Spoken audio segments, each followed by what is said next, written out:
Hallelujah. ತಂದೆಯಾದ ದೇವರಿಗೆ ಸ್ತೋತ್ರ ಉಂಟಾಗಲಿ. ಕರ್ತನಲ್ಲಿ ಪ್ರಿಯ ಸಹೋದರ ಸಹೋದರಿಯರೇ, ದೇವರು ನಿಮ್ಮನ್ನು ಆಶೀರ್ವಾದ ಮಾಡಲಿ. ನಮ್ಮ ಕರ್ತನಾದ ಯೇಸು ಕ್ರಿಸ್ತನ ಕೃಪೆಯು, ತಂದೆಯಾದ ದೇವರ ಪ್ರೀತಿ, ಪರಿಶುದ್ಧಾತ್ಮನ ಅನ್ಯೋನ್ಯತೆ ನಿಮ್ಮೆಲ್ಲರ ಸಂಗಡ ಇರಲಿ. ಇವತ್ತಿನ ದಿವಸ ನಾವು ಸ್ವಲ್ಪ ಹೊತ್ತು ದೇವರ ವಾಕ್ಯ ಕೇಳಲಿಕ್ಕಾಗುವಂಥ ರೀತಿಯಲ್ಲಿ ದೇವರು ನಮ್ಮೆಲ್ಲರಿಗೆ ಸಮಯ ಕೊಡಲಿ. ದೇವರು ನಮ್ಮೊಂದಿಗೆ ಇವತ್ತಿನ ದಿವಸ ಸ್ವಲ್ಪ ಹೊತ್ತು ಮಾತನಾಡಿ ನಮ್ಮನ್ನು ಎಚ್ಚರಪಡಿಸಲಿಕ್ಕಾಗುವ ಹಾಗೆ ತಂದೆಯಾದ ದೇವರ ಸನ್ನಿಧಾನದಲ್ಲಿ ನಾವು ಎಚ್ಚರಿಕೆಯಿಂದ ಈ ಸಮಯದಲ್ಲಿ ವಾಕ್ಯವನ್ನು ಕೇಳೋಣ. ಕರ್ತನಲ್ಲಿ ಪ್ರಿಯರೇ, ಇವತ್ತಿನ ದಿವಸ ನಾವು ಯುಗದ ಸಮಾಪ್ತಿಯಲ್ಲಿದ್ದೇವೆ. ಇಡೀ ಸಮಸ್ತ ಲೋಕ ಯುಗದ ಸಮಾಪ್ತಿಯಲ್ಲಿದೆ, ನಾಶನದ ಕೊನೆಯ ಹಂತದಲ್ಲಿದೆ.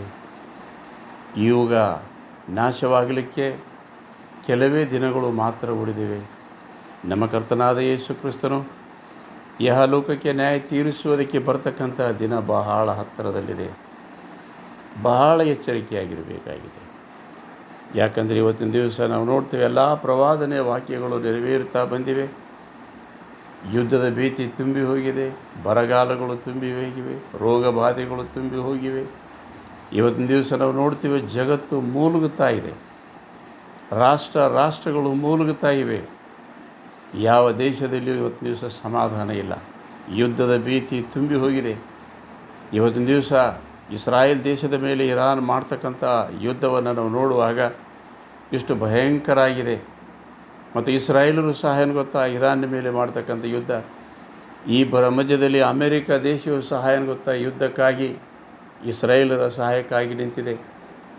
ಇವತ್ತಿನ ದಿವಸ ರಷ್ಯಾ ಮತ್ತು ಚೈನಾ ದೇಶ ಇವು ಇರಾನ್ ಜೊತೆಯಲ್ಲಿ ಯುದ್ಧಕ್ಕಾಗಿ ನಿಂತಿವೆ.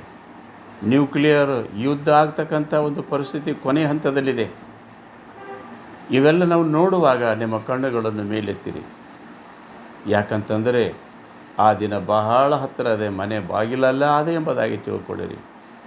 ಇಗೋ, ನಾನು ಬೇಗನೆ ಬರುತ್ತೇನೆ. ನಾ ಬರುವಾಗ ನನ್ನ ಸಭೆಯೇ, ನನ್ನ ಮಕ್ಕಳೇ, ನೀವು ಅವರೊಂದಿಗೆ ಜೋಡಾಗಿ ಈ ಲೋಕದಲ್ಲಿ ಅವರೊಂದಿಗೆ ನೀವು ನಾಶವಾಗಿ ಹೋದಿರಿ. ನೀವು ಬಹಳ ಎಚ್ಚರವಾಗಿರಬೇಕು. ಯಾಕಂದರೆ ಇದು ಕೊನೆ ಗಳಿಗೆಯಾಗಿದೆ. ಇವೆಲ್ಲ ನಾವು ನೋಡುವಾಗ ನಿಮ್ಮ ಕಣ್ಣುಗಳನ್ನು ಮೇಲೆತ್ತಿರಿ. ನಿಮ್ಮ ಕಣ್ಣುಗಳನ್ನು ಮೇಲೆತ್ತಿರಿ. ಬಹಳ ಸಮಯ ಹತ್ತಿರದೆ ಜಾಗೃತಿಯಿಂದ ವಾಕ್ಯದಲ್ಲಿ ಹೇಳಿದ ಹಾಗೆ ಇವತ್ತು ದಿವಸ ಏನು ನಡೀತಾ ಇದೆ ಲೋಕದಲ್ಲಿ ಅಂತಕ್ಕಂಥದ್ದನ್ನು, ಇಡೀ ಸಮಸ್ತ ಲೋಕಕ್ಕೆ ಯೆರೂಸಲೇಮ್ ಕೇಂದ್ರ ಬಿಂದುವಾಗಿದೆ. ಯೆರೂಸಲೇಮ್ ಇಡೀ ಜಗತ್ತಿಗೆ ಕೇಂದ್ರ ಇದೆ. ಮತ್ತು ಯುದ್ಧಗಳು ಯೆರೂಸಲೇಮಿನಲ್ಲಿ ಆದಷ್ಟು ಯುದ್ಧಗಳು ಪ್ರಪಂಚದ ಯಾವ ಭಾಗದಲ್ಲಿ ಆಗಲಿಲ್ಲ. ಮತ್ತು ಕೊನೆ ಫೈನಲ್ ವಾರ್, ಅರ್ಮಗೆದೋನ್ ವಾರ್ ಅಂದರೆ ಗೊತ್ತಾ, ಥರ್ಡ್ ವರ್ಲ್ಡ್ ವಾರ್ ಯೆರೂಸಲೇಮಿನಲ್ಲಿ ನಡೀಲಿಕ್ಕಿದೆ. ಇದು ಯುದ್ಧದ ಕಣ ಇದೆ. ಸಮಸ್ತ ಲೋಕಗಳು ಯುದ್ಧಕ್ಕಾಗಿ ಕೂಡತಕ್ಕಂಥ ಒಂದು ಸ್ಥಳ. ಕೊನೇ ಯುಗದಲ್ಲಿ, ಲೋಕನಾಶನದ ಕೊನೇ ದಿನದಲ್ಲಿ ಇಡೀ ಜಗತ್ತೆಲ್ಲ ಯೆರೂಸಲೇಮಿನ ಮೇಲೆ ಮುಗಿಬಿದ್ದು ಯುದ್ಧ ಯುದ್ಧ ಯುದ್ಧ ಇಂಥ ಭಯಂಕರವಾದಂಥ ಯುದ್ಧ ಇದೆ. ಅಂಥ ಈ ಸಂದರ್ಭದಲ್ಲಿ ದಿನಗಳು ಬಹಳ ಜಾಗೃತಿಯಾಗಿರು. ನಾವು ನೋಡ್ತೇವೆ, ಗೊತ್ತಾ, 21ನೇ ಅಧ್ಯಾಯ 20ನೇ ವಚನ ಲೂಕನು ಬರೆದ ಸುವಾರ್ತೆಯಲ್ಲಿ ದಂಡುಗಳು ಯೆರೂಸಲೇಮನ್ನು ಪಟ್ಟಣಕ್ಕೆ ಮುತ್ತಿಗೆ ಹಾಕಿರುವುದನ್ನು ನೀವು ಕಾಣುವಾಗ ಅದು ಹಾಳಾಗುವ ಕಾಲ ಸಮೀಪವಾಯಿತೆಂಬುದಾಗಿ ತಿಳ್ಕೊಳ್ಳಿರಿ ಅಂತ ಹೇಳಿದರು. ಯುಗ ಸಮಾಪ್ತಿಯಾಗುವಂಥ ಕಾಲ ಸಮೀಪವಾಯಿತೆಂಬುದಾಗಿ ತಿಳ್ಕೊಳ್ಳಿರಿ. ನೀವು ಜಾಗೃತಿಯಾಗಿರ್ರಿ. ದೇವ್ರ ಮಕ್ಕಳೇ, ನೀವು ಜಾಗೃತಿಯಾಗಿರ್ರಿ. ನೀವು ಯಾವಾಗಲೂ ಎಚ್ಚರವಾಗಿರಿ ಎಂಬುದಾಗಿ ಎಚ್ಚರಿಕೆಯ ವಾಕ್ಯವನ್ನು ತಂದೆಯಾದ ದೇವರು ಇವತ್ತು ದಿವಸ ನಮ್ಮೊಂದಿಗೆ ಮಾತಾಡಲಿಕ್ಕಿದ್ದಾನೆ. ಸ್ವಲ್ಪ ಹೊತ್ತು ದೇವರ ವಾಕ್ಯ ಕೇಳಲಿಕ್ಕೆ ಸಮಯ ನಿಮ್ಮ ಹತ್ರ ಇದೆಯೋ, ಸ್ವಲ್ಪ ಹೊತ್ತು ಜಾಗೃತೆಗಾಗಿ ವಾಕ್ಯ ಕೇಳಲಿಕ್ಕಾಗುವ ಹಾಗೆ ದೇವರು ನಮ್ಮೆಲ್ಲರಿಗೂ ಸಹಾಯ ಮಾಡಿ. ಪ್ರಕಟಣೆ ಗ್ರಂಥ 14ನೇ ಅಧ್ಯಾಯ 14ನೇ ವಚನದಿಂದ 20 ವಚನಗಳಲ್ಲಿ ಬರೆಯಲ್ಪಟ್ಟಂಥ ಈ ಪ್ರವಾದನೆಯ ವಾಕ್ಯವನ್ನು, ಯುಗ ಸಮಾಪ್ತಿಯಲ್ಲಿ ಆಗ್ತಕ್ಕಂಥದ್ದನ್ನು ನಾವು ನೋಡೋಣ. ಇಲ್ಲಿ ಬರೆಯಲ್ಪಟ್ಟಿದೆ, ಭೂಲೋಕದ ಸುಗ್ಗಿ ಕಾಲವನ್ನು ಕುರಿತದ್ದು ಹೆಡ್ಡಿಂಗ್ನಲ್ಲಿ ಬರೆಯಲ್ಪಟ್ಟಿದೆ. ನಾನು ನೋಡಲಾಗಿ ಈಗೋ ಪ್ರಕಾಶಮಾನವಾದ ಒಂದು ಮೇಘವು ನನಗೆ ಕಾಣಿಸಿತು. ಆ ಮೇಘದ ಮೇಲೆ ಮನುಷ್ಯ ಕುಮಾರನಂತಿದ್ದವನೊಬ್ಬನು ಕೂತಿರುವುದನ್ನು ಕಂಡೆನು. ಆತನ ತಲೆಯ ಮೇಲೆ ಚಿನ್ನದ ಕಿರೀಟವು, ಆತನ ಕೈಯಲ್ಲಿ ಹದವಾದ ಕುಡುಗೋಲು ಇದ್ದವು. ಆಗ ದೂತನಾದ ಮತ್ತೊಬ್ಬನು ದೇವಾಲಯದೊಳಗಿಂದ ಬಂದು ಮೇಘದ ಮೇಲೆ ಕುಳಿತಿದ್ದ ಆತನಿಗೆ, ಭೂಮಿಯ ಪೈರು ಮಾಗಿ ಒಣಗಿದೆ, ಕೊಯ್ಯುವ ಕಾಲ ಬಂತು, ನಿನ್ನ ಕುಡುಗೋಲನ್ನು ಹಾಕಿ ಕೊಯ್ಯಿ ಎಂದು ಮಹಾಶಬ್ದದಿಂದ ಕೂಗಿದನು. ಮೇಘದ ಮೇಲೆ ಕುಳಿತಿದ್ದಾತನು ತನ್ನ ಕುಡುಗೋಲನ್ನು ಹಾಕಿ ಭೂಮಿಯ ಪೈರನ್ನು ಕೊಯ್ದನು. ಭೂಮಿಯ ಪೈರು ಕೊಯ್ಯಲ್ಪಟ್ಟಿತು. ಮತ್ತೊಬ್ಬ ದೇವದೂತನು ಪರಲೋಕದಲ್ಲಿರುವ ದೇವಾಲಯದೊಳಗಿಂದ ಬಂದನು. ಅವನಲ್ಲಿ ಸಹ ಹದವಾದ ಕುಡುಗೋಲು ಇತ್ತು.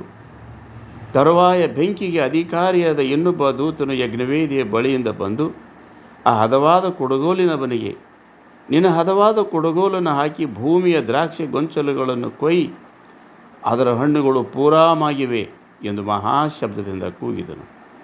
ಆಗ ಆ ದೂತನು ತನ್ನ ಕುಡುಗೋಲನ್ನು ಭೂಮಿಗೆ ಹಾಕಿ ಭೂಮಿಯ ದ್ರಾಕ್ಷಿಯ ಬಳ್ಳಿಯ ಹಣ್ಣನ್ನು ಕೊಯ್ದು ದೇವರ ರೌದ್ರ ಎಂಬ ದೊಡ್ಡ ತೊಟ್ಟಿಯಲ್ಲಿ ಹಾಕಿದನು. ಅದನ್ನು ಪಟ್ಟಣದ ಹೊರಗೆ ಆ ತೊಟ್ಟಿಯಲ್ಲಿ ತುಳಿದರು. ಆ ತೊಟ್ಟಿಯೊಳಗೆ ರಕ್ತವು ಹೊರಟು ಕುದುರೆಗಳ ಕಡಿವಾಣವನ್ನು ಮುಟ್ಟುವಷ್ಟು ಆಳವಾಗಿ 200 ಮೈಲಿ ದೂರ ಹರಿಯಿತು ಅಂತಕ್ಕಂಥದ್ದು. ದೇವರ ವಾಕ್ಯ ಭಾಗವನ್ನು ನಮ್ಮೆಲ್ಲರ ಆತ್ಮ ಧ್ಯಾನಕ್ಕಾಗಿ ಆಶೀರ್ವಾದ ಮಾಡಿ. ಆಮೇನ್.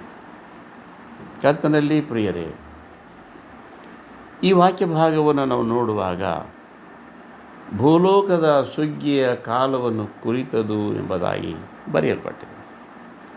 ಭೂಮಿಯ ಸುಗ್ಗಿ ಕಾಲ ಅಂತಂದಾಗ ಯುಗ ಸಮಾಪ್ತಿಯನ್ನು ಕುರಿತದ್ದು ಎಂಬುದಾಗಿ, ಸುಗ್ಗಿ ಕಾಲ ಅಂದಾಗ ಯುಗ ಸಮಾಪ್ತಿ ಎಂಬುದಾಗಿ, ಯುಗ ಸಮಾಪ್ತಿಯ ಕುರಿತು ಆವತ್ತಿನ ದಿವಸ ಯೋಹಾನನಿಗೆ ಪತ್ಮೋಸ್ ದ್ವೀಪದಲ್ಲಿ ದೇವರು ದರ್ಶನ ಕೊಟ್ಟು ಮುಂದೆ ತನ್ನ ಮಕ್ಕಳಿಗೆ ಆಗ್ತಕ್ಕಂಥ ಕಷ್ಟವನ್ನು, ಭಯಂಕರವಾದಂಥ ಬಾಧೆಗಳನ್ನು, ಕೊನೆಯ ಯುಗದಲ್ಲಿ ಸಭೆ ಮತ್ತು ಇಸ್ರಾಯೇಲ್ ಜನಾಂಗವನ್ನು ಎತ್ತಲ್ಪಡುವಂಥ ಸಮಯದಲ್ಲಿ ದೇವರು ತನ್ನ ಮಕ್ಕಳನ್ನು ಕೂಡಿಸಿಕೊಳ್ಳುವಂಥ ಸಂದರ್ಭದಲ್ಲಿ, ರಾಶಿ ಮಾಡಿಕೊಳ್ಳುವಂಥ ಸಂದರ್ಭದಲ್ಲಿ ಏನಾಗುತ್ತದೆ ಅಂತಕ್ಕಂಥದ್ದನ್ನು ಇಲ್ಲಿ ಸ್ಪಷ್ಟವಾಗಿ ಬರೆಯಲ್ಪಟ್ಟಿದೆ.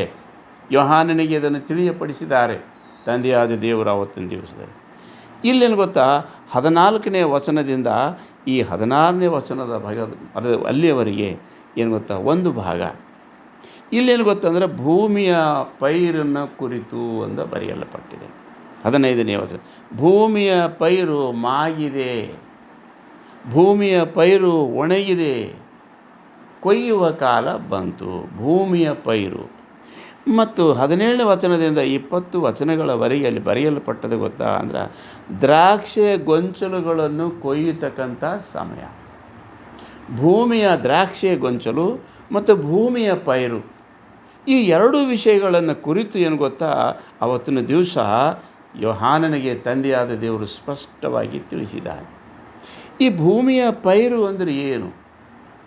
ಈ ಭೂಮಿ ಒಳ್ಳೆಯ ಬೆಳೆಯನ್ನು ಕೊಡುತ್ತದೆ ಎಂಬುದಾಗಿ ಕೀರ್ತನೆ ಗ್ರಂಥದಲ್ಲಿ ಬರೆಯಲ್ಪಟ್ಟಿದೆ. ನಮ್ಮ ದೇವರಾದ ಯೆಹೋವನು ಇಂದ ಈ ಭೂಮಿಯು ಒಳ್ಳೆಯ ಬೆಳೆಯನ್ನು ಕೊಡುತ್ತದೆ ಎಂಬುದಾಗಿ. ಒಳ್ಳೆಯ ಬೆಳೆ ಭೂಮಿಗಂದರೆ ಏನು? ಇವತ್ತು ದಿವಸ ಇಲ್ಲಿ ಬರೆಯಲ್ಪಟ್ಟಿದೆ. ಈಗ ಯುಗ ಸಮಾಪ್ತಿಯಲ್ಲಿ ತಂದೆಯಾದ ದೇವರು ಭೂಮಿಯ ಪೈರನ್ನು ಕೊಯ್ಲಿಕ್ಕಿದ್ದಾನೆ, ರಾಶಿ ಮಾಡಲಿಕ್ಕಿದ್ದಾನೆ. ಭೂಮಿಯ ಪೈರು ಪೂರ್ಣವಾಗಿದೆ.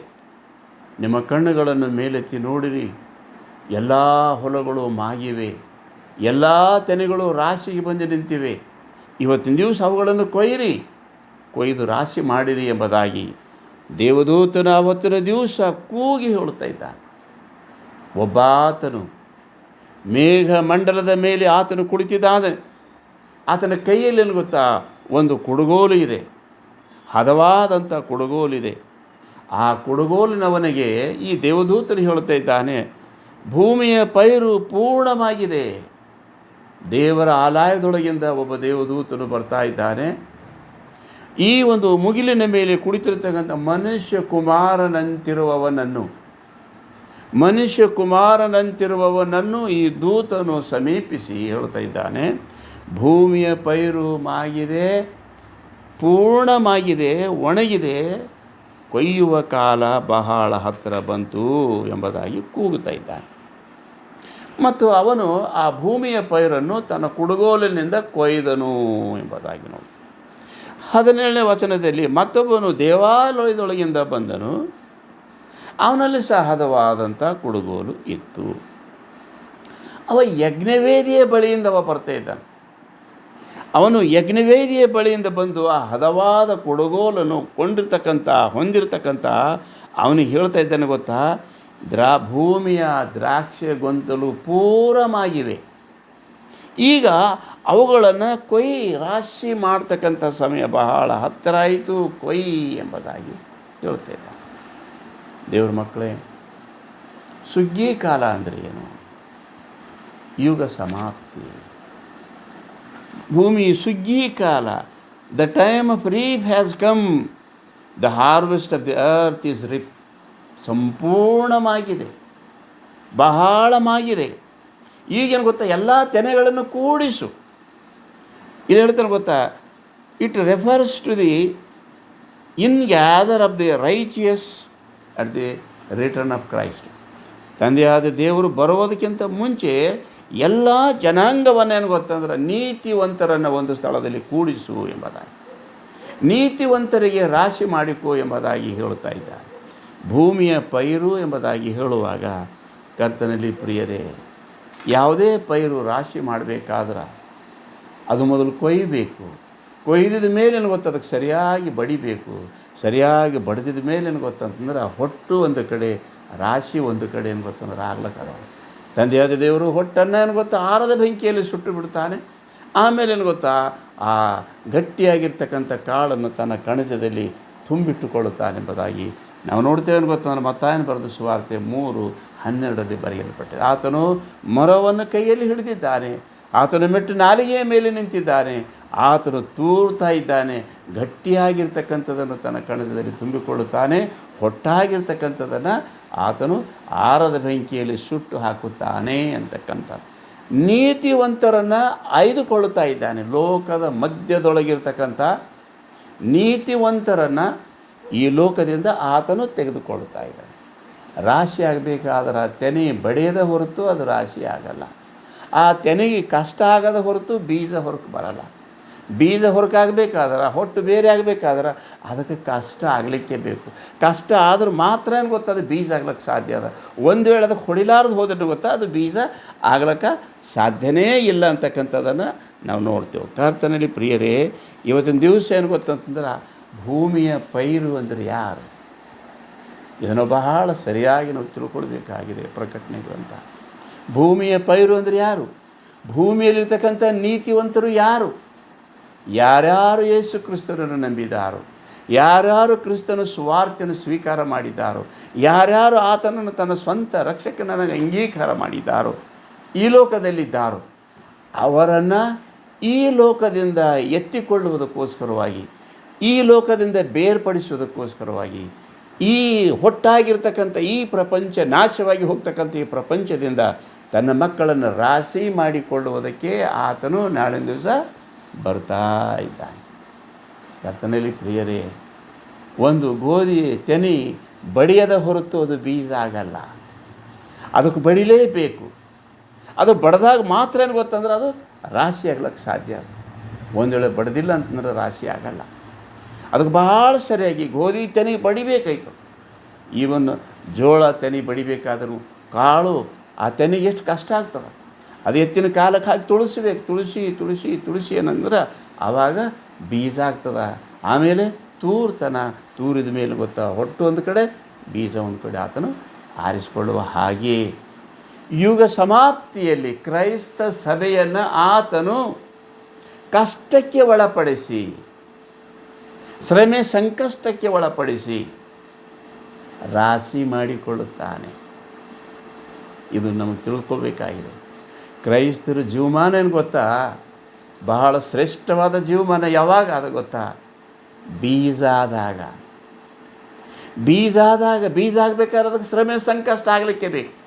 ಕ್ರಿಸ್ತನ ನಿಮಿತ್ತವಾಗಿ ನಿಂದೆ ಅಪಹಾಸ್ಯ ಅದು ಆಗಲಿಕ್ಕೆ ಬೇಕು.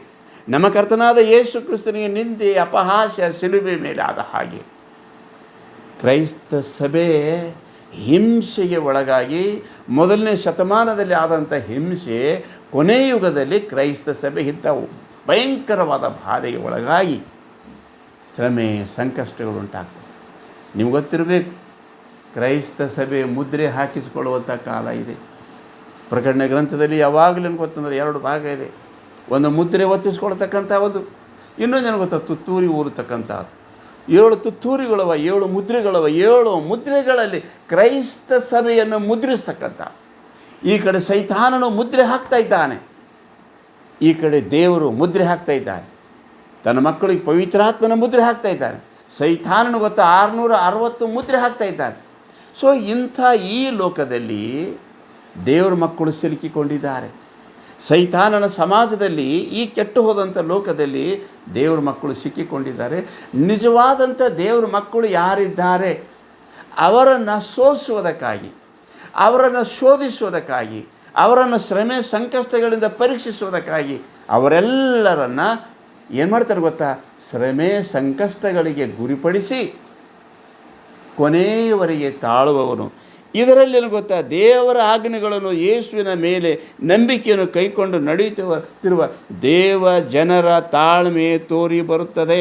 14ನೇ ಅಧ್ಯಾಯ 12ನೇ ವಚನದಲ್ಲಿ ಇದರಲ್ಲಿ ದೇವರ ಆಜ್ಞೆಗಳನ್ನು ಯೇಸುವಿನ ಮೇಲಿನ ನಂಬಿಕೆಯನ್ನು ಕೈಕೊಂಡು ನಡೆಯುತ್ತಿರುವ ದೇವ ಜನರ ತಾಳ್ಮೆ ತೋರಿ ಬರುತ್ತದೆ.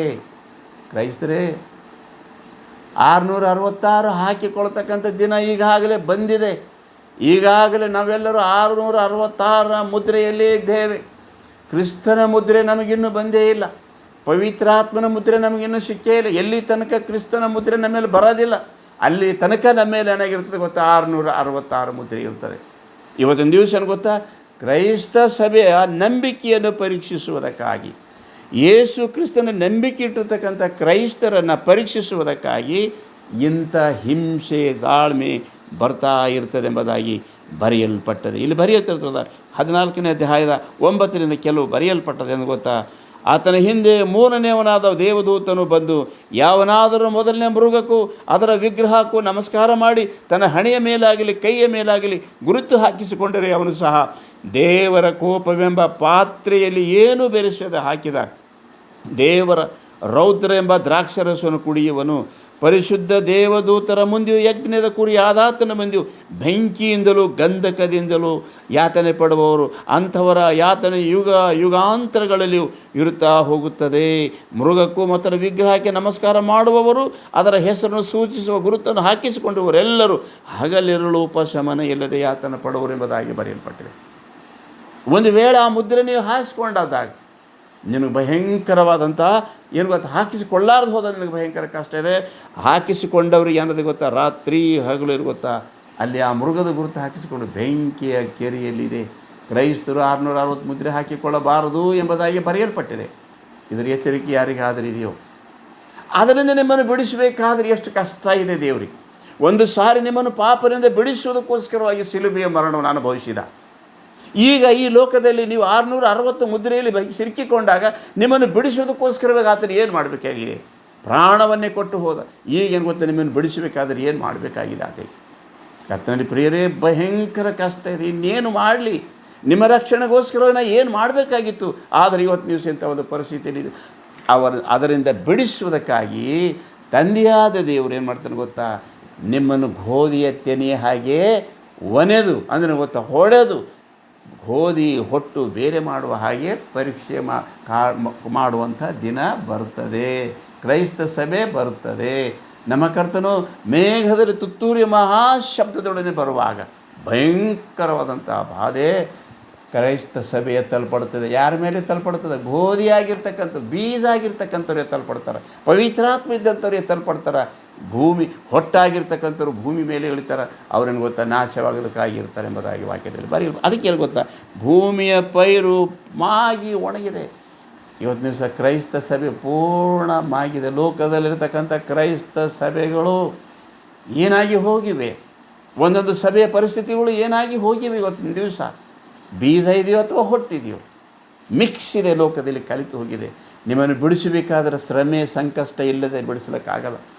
ನಾವು ನೋಡ್ತೇವೆ ನಮ್ಮ ಕರ್ತನು ಬರ್ತಾನೆ, ಹೆದರಬೇಡಿರಿ, ನಿಮ್ಮ ಮಾನಸ ಏನು ಗೊತ್ತಾ, ಕಳವಳಗೊಳ್ಳದಿರಲಿ, ದೇವರು ನಂಬಿರಿ, ನನ್ನನ್ನು ನಂಬಿ, ನಾ ಬರ್ತೇನೆ, ಪರಲೋಕದಲ್ಲಿ ಬಹಳ ಬಿಡಾರು ನಿಮ್ಮನ್ನು ಕರ್ಕೊಂಡು ಹೋಗೋದಕ್ಕೋಸ್ಕರ ಬರ್ತೇನೆ. ಹ್ಯಾಂಗೆ ಕರ್ಕೊಂಡು ಹೋಗ್ತಾನೆ ನಿಮ್ಗೆ? ಶ್ರಮೆ ಸಂಕಷ್ಟಗಳಿಲ್ಲದೆ ಆತನ ಜೊತೆಯಲ್ಲಿ ಹೋಗ್ಲಿಕ್ಕೆ ಸಾಧ್ಯ ಇಲ್ಲ. ನಿಮ್ಮನ್ನು ಸರಿಯಾಗಿ ಹೊಡೆದು, ನಿಮ್ಮನ್ನು ಸರಿಯಾಗಿ ಬೆಂಕಿಯಲ್ಲಿ ಶೋಷಿಸಿ ಬಂಗಾರವನ್ನಾಗಿ ಮಾಡಿ ಆತನು ಶುದ್ಧವಾಗಿರ್ತಕ್ಕಂಥ ಬಂಗಾರವಾಗಿರ್ತಕ್ಕಂಥ ದೇವರ ಮಕ್ಕಳನ್ನು ಆತನು ತೆಗೆದುಕೊಳ್ಳಲಿಕ್ಕಿದ್ದಾನೆ. ಅದಕ್ಕೆ ಭೂಮಿಯ ಪೈರು ಮಾಗಿ ಒಣಗಿದೆ, ಕೊಯ್ಯುವ ಕಾಲ ಬಂತು, ನಿನ್ನ ಕುಡುಗೋಲನ್ನು ಹಾಕಿ ಕೊಯ್ಯಿ ಎಂಬುದಾಗಿ ನೋಡುವಾಗ ಕೊಯ್ತಾನೆ.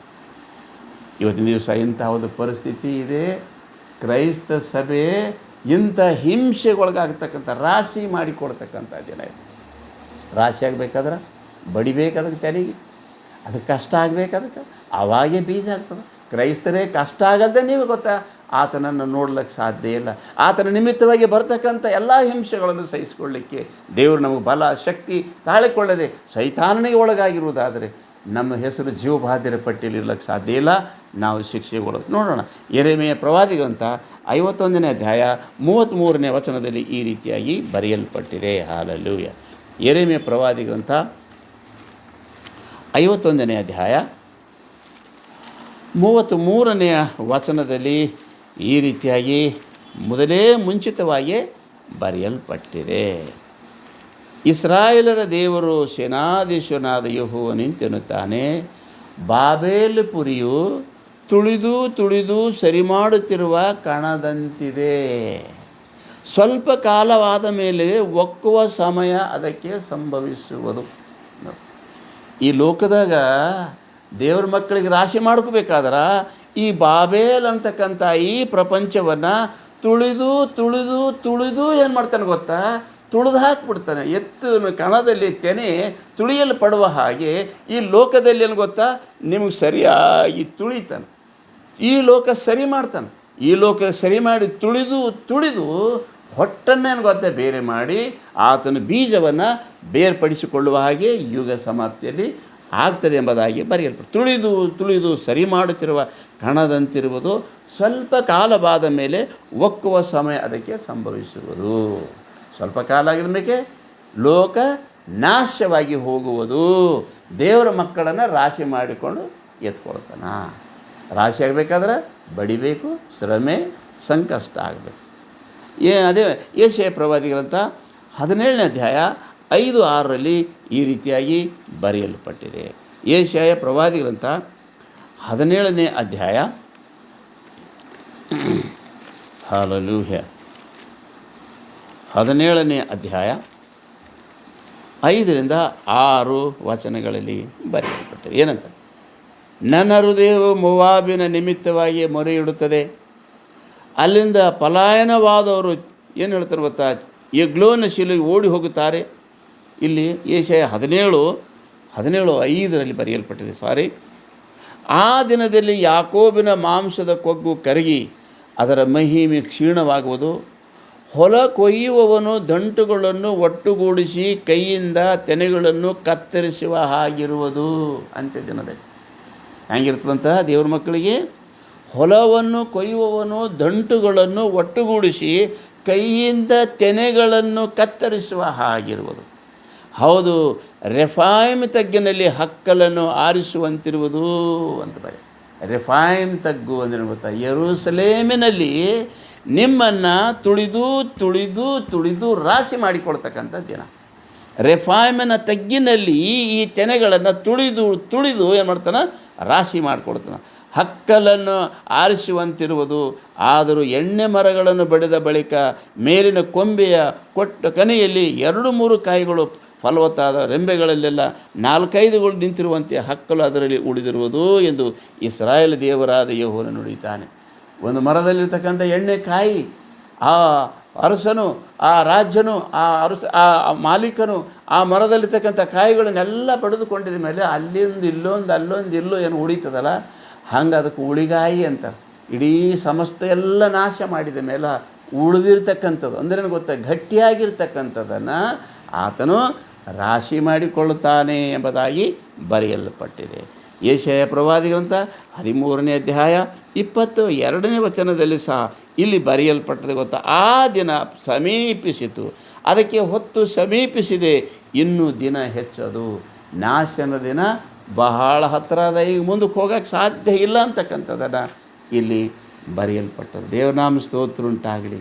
ಕರ್ತನಲ್ಲಿ ಪ್ರಿಯರೇ, ನಮ್ಮ ಕರ್ತನಾದ ಯೇಸು ಕ್ರಿಸ್ತನು 2000 ವರ್ಷಗಳ ಹಿಂದೆ ಮತ್ತಾಯನ ಬರೆದ ಸುವಾರ್ತೆ 13ನೇ ಅಧ್ಯಾಯದ 30ನೇ ವಚನದಲ್ಲಿ ಹೇಳಿದ ಹಾಗೆ, ಈ ಹಣಜಿ ಮತ್ತು ಏನು ಗೊತ್ತಾ, ಈ ಒಂದು ಕಾಳಿನ ವಿಷಯದಲ್ಲಿ ಹೇಳಿದ ಹಾಗೆ ಕರ್ತನು 13ನೇ ಅಧ್ಯಾಯ 30ನೇ ವಚನದಲ್ಲಿ ಹೇಳಿದಂತಹ ರೀತಿಯಲ್ಲಿ ಸುಗ್ಗಿ ಕಾಲದ ತನಕ, ಅಂದರೆ ಯುಗದ ಸಮಾಪ್ತಿಯ ತನಕ ಸ್ವಲ್ಪ ತಾಳಲಿ. ಸುಗ್ಗಿ ಕಾಲದಲ್ಲಿ ನಾನು ಕೊಯ್ಯುವವರೆಗೆ ಮೊದಲು ಹಣಜಿಯನ್ನು ಆರಿಸಿ ತೆಗೆದು ಅದನ್ನು ಸುಡುವುದಕ್ಕೆ ಹೊರೆ ಕಟ್ಟಿ ಹಾಕಿ ಗೋಧಿಯನ್ನು ನನ್ನ ಕಣಜಕ್ಕೆ ತುಂಬಿರಿ ಎಂದು ಹೇಳುವಂತಿರುವುದು.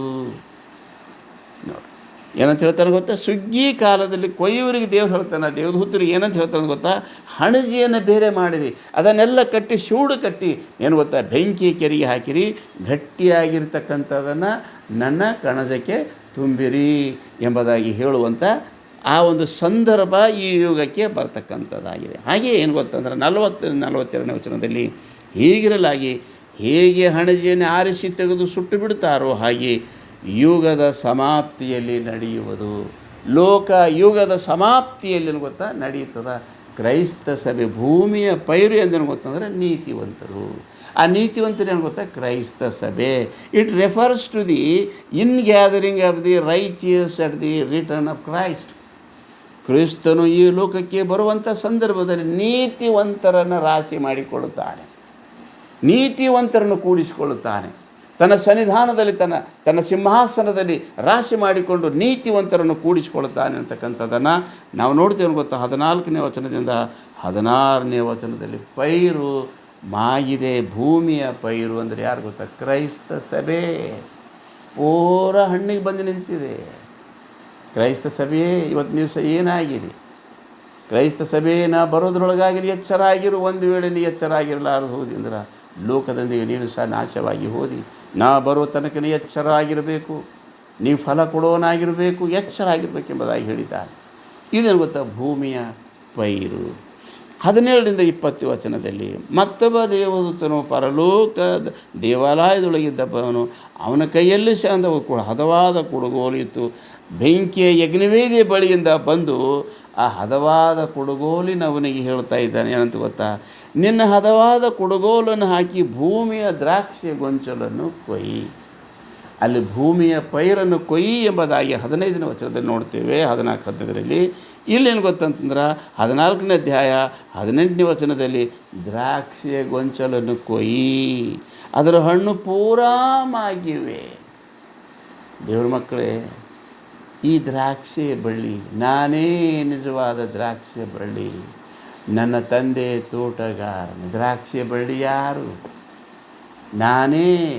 ಯಾರು? ಯೇಸುವೇ. ಆ ಯೇಸು ಯಾರು? ಇಸ್ರಾಯೇಲರಿಗೇನು ಗೊತ್ತಂದ್ರೆ ದೇವರು, ಇಸ್ರಾಯೇಲರ ಮೆಸಿಹ, ಇಸ್ರಾಯೇಲರ ಕರ್ತನು, ಇಡೀ ಜಗದ್ ರಕ್ಷಕನು ಯಾರು ಗೊತ್ತಾ? ಯೇಸು. ಇಸ್ರಾಯೇಲ್. ಇವತ್ತು ದಿವಸ ಇಸ್ರಾಯೇಲ್ ಕ್ರೈಸ್ತ ಸಭೆ ಮೊದಲು ಹಿಂಸೆ ಒಳಗಾಗಿ ಎತ್ತಲ್ಪಟ್ಟಿದ ಮೇಲೆ ಇವ್ರ ಪೀರಿಯಡ್ ಇದೆ. ಟೋಟಲಿ ಎಷ್ಟು ಗೊತ್ತಂದ್ರೆ 7 ವರ್ಷ ಹಿಂಸೆಯ ಕಾಲ, 3.5 ವರ್ಷ ಕ್ರೈಸ್ತ ಸಭೆ ಹಿಂಸೆ ಅದ, ಭೂಮಿಯ ಪೈರಿಗೆ 3.5 ವರ್ಷ ಅದ. ಹಾಗೆಯೇ ಈ ಒಂದು ದ್ರಾಕ್ಷಿ ಗೊಂಚಲು ಅಂದ್ರೆ ಗೊತ್ತಾ, ಇಸ್ರಾಯೇಲರನ್ನು ಕಾಡುವಂಥ ಭಯಂಕರವಾದ ಯುದ್ಧ ಇದೇನು ಗೊತ್ತಾ, 3.5 ವರ್ಷ ಇದೆ. ಇವ್ರಿಗೆ 3.5 ವರ್ಷ ಕಷ್ಟ ಇದೆ, ಅವ್ರಿಗೆ 3.5 ಕಷ್ಟ ಇದೆ. ಇದರಲ್ಲಿ ಇವರು ಜಯಿಸಬೇಕಾಗಿದೆ, ಇವರು ಜಯಿಸಬೇಕಾಗಿದೆ. ದ್ರಾಕ್ಷಿ ಗೊಂಚಲು ಯಾರು? ಇಸ್ರಾಯೇಲ್.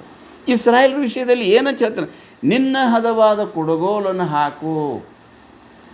ಈ ಯುಗ ಸಮಾಪ್ತಿಯಲ್ಲಿ ಈ ಲೋಕವನ್ನು ತುಳಿದು ಸರಿ ಮಾಡುವಂಥ ಸಂದರ್ಭದಲ್ಲಿ ರಾಶಿಯಾಗ್ತಕ್ಕಂಥವು ಎರಡೇ ಎರಡು ಜನಾಂಗವನ್ನು ಈ ಲೋಕದಿಂದ ರಾಶಿ ಮಾಡಿಕೊಳ್ಳಕ್ಕೆ ಬರ್ತದೆ. ಒಂದು ಕ್ರೈಸ್ತ ಸಭೆ, ಒಂದು ಇಸ್ರಾಯೇಲನ ಮನೆತನ. ಒಂದು ಕ್ರೈಸ್ತ ಸಭೆ, ಒಂದು ಇಸ್ರಾಯೇಲನ ಮನೆತನ. ಇವು ಎರಡು ಮಾತ್ರ ನೀತಿವಂತರು.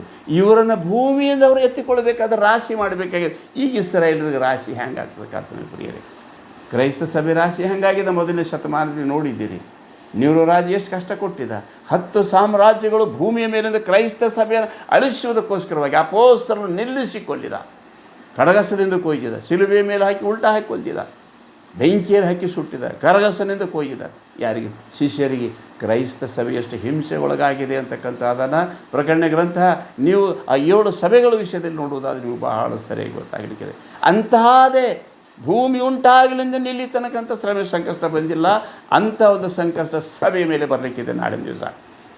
ಸಭೆಯಾದರೂ ಉಣ್ಣುತ್ತಾ ಕುಡಿಯುತ್ತಾ ನಿಶ್ಚಿಂತವಾಗಿದೆ. ಆದರೆ ದೇವರು ಬರ್ತಕ್ಕಂಥ ಸಮಯ ಅದಕ್ಕಿಂತ ಸರಿಯಾಗಿ ಗೊತ್ತೇ ಇಲ್ಲ.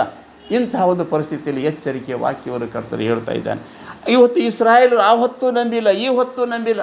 ಅವರ ನಿಜವಾದ ರಕ್ಷಕನ ಯಾರು ಗೊತ್ತಾ? ಯೇಸುವೆ. ಅವರ ರಾಜ್ಯನ ಯಾರು? ಯೇಸುವೆ. ರಾಜಾದಿರಾಜ ಕರ್ತಾದಿಕರ್ತನ ಯಾರು ಗೊತ್ತಾ? ಯೇಸುವೆ. ಆದರೆ ಅವರು ಆತನನ್ನು ಇನ್ನೂ ನಂಬಲೇ ಇಲ್ಲ. ಆದರೂ ಒಡಂಬಡಿಕೆ ಮಾಡಿಕೊಂಡು ಕ್ರೈಸ್ತರೇ ನಿಮ್ಮೊಂದಿಗೆ ಆತನ ರಕ್ತದಿಂದ ಒಡಂಬಡಿಕೆ ಮಾಡಿಕೊಂಡಿದ್ದಾನೆ. ಹೊಸ ಒಡಂಬಡಿಕೆ. ಅವರಿಗೇನು ಗೊತ್ತಂದ್ರೆ ತನ್ನ ರಕ್ತದಿಂದ ಏನು ಗೊತ್ತಾ? ಅವರಿಗೂ ಸಹ 10 ಆಜ್ಞೆಗಳು ಕೊಟ್ಟು ಒಡಂಬಡಿಕೆ ಮಾಡಿಕೊಂಡಿದ್ದಂಥ ಕರ್ತನು ಯಾರಿಗೆ ಒಡಂಬಡಿಕೆ ಮಾಡಿಕೊಂಡಿದ್ದಾನೆ ಅವರೊಂದಿಗೆ ಮಾತ್ರ ದೇವರಿದ್ದಾರೆ. ಅವರನ್ನು ರಾಶಿ ಮಾಡಿಕೊಳ್ಳುವುದಕ್ಕೋಸ್ಕರವಾಗಿ ಆತನು ಲೋಕಕ್ಕೆ ಬರ್ತಾ ಇದ್ದಾನೆ. ಇಡೀ ಇವರು ರಾಶಿ ಆಗಿದ ಮೇಲೆ ಇಡೀ ಸಮಸ್ತ ಹೊಟ್ಟಾಗಿರ್ತಕ್ಕಂಥ ಲೋಕವನ್ನು ಬೆಂಕಿಯಲ್ಲಿ ನಾಶ ಮಾಡೋದಕ್ಕೋಸ್ಕರವಾಗಿ ಬರ್ತಾನೆ. ಅದಕ್ಕೆ ಇಲ್ಲಿ ಗೊತ್ತಾ, ದ್ರಾಕ್ಷಿ ಗೊಂಚಲು ಅಂದರೆ ಇಸ್ರಾಯೇಲಿನ ಮನೆತನ ಪೂರ್ಣವಾಗಿದೆ, ಅದರ ಹಣ್ಣುಗಳು ಪೂರ್ಣವಾಗಿವೆ ಎಂದು ಮಹಾಶಬ್ದದಿಂದ ಹೇಳ್ತಾರೆ. ಏನಂತ ಹೇಳ್ತಾನೆ ಗೊತ್ತಾ? The cluster of grapes from the earth's vine. ಏನಂತ ಹೇಳ್ತಾನೆ ಗೊತ್ತಾ? The harvest of the earth.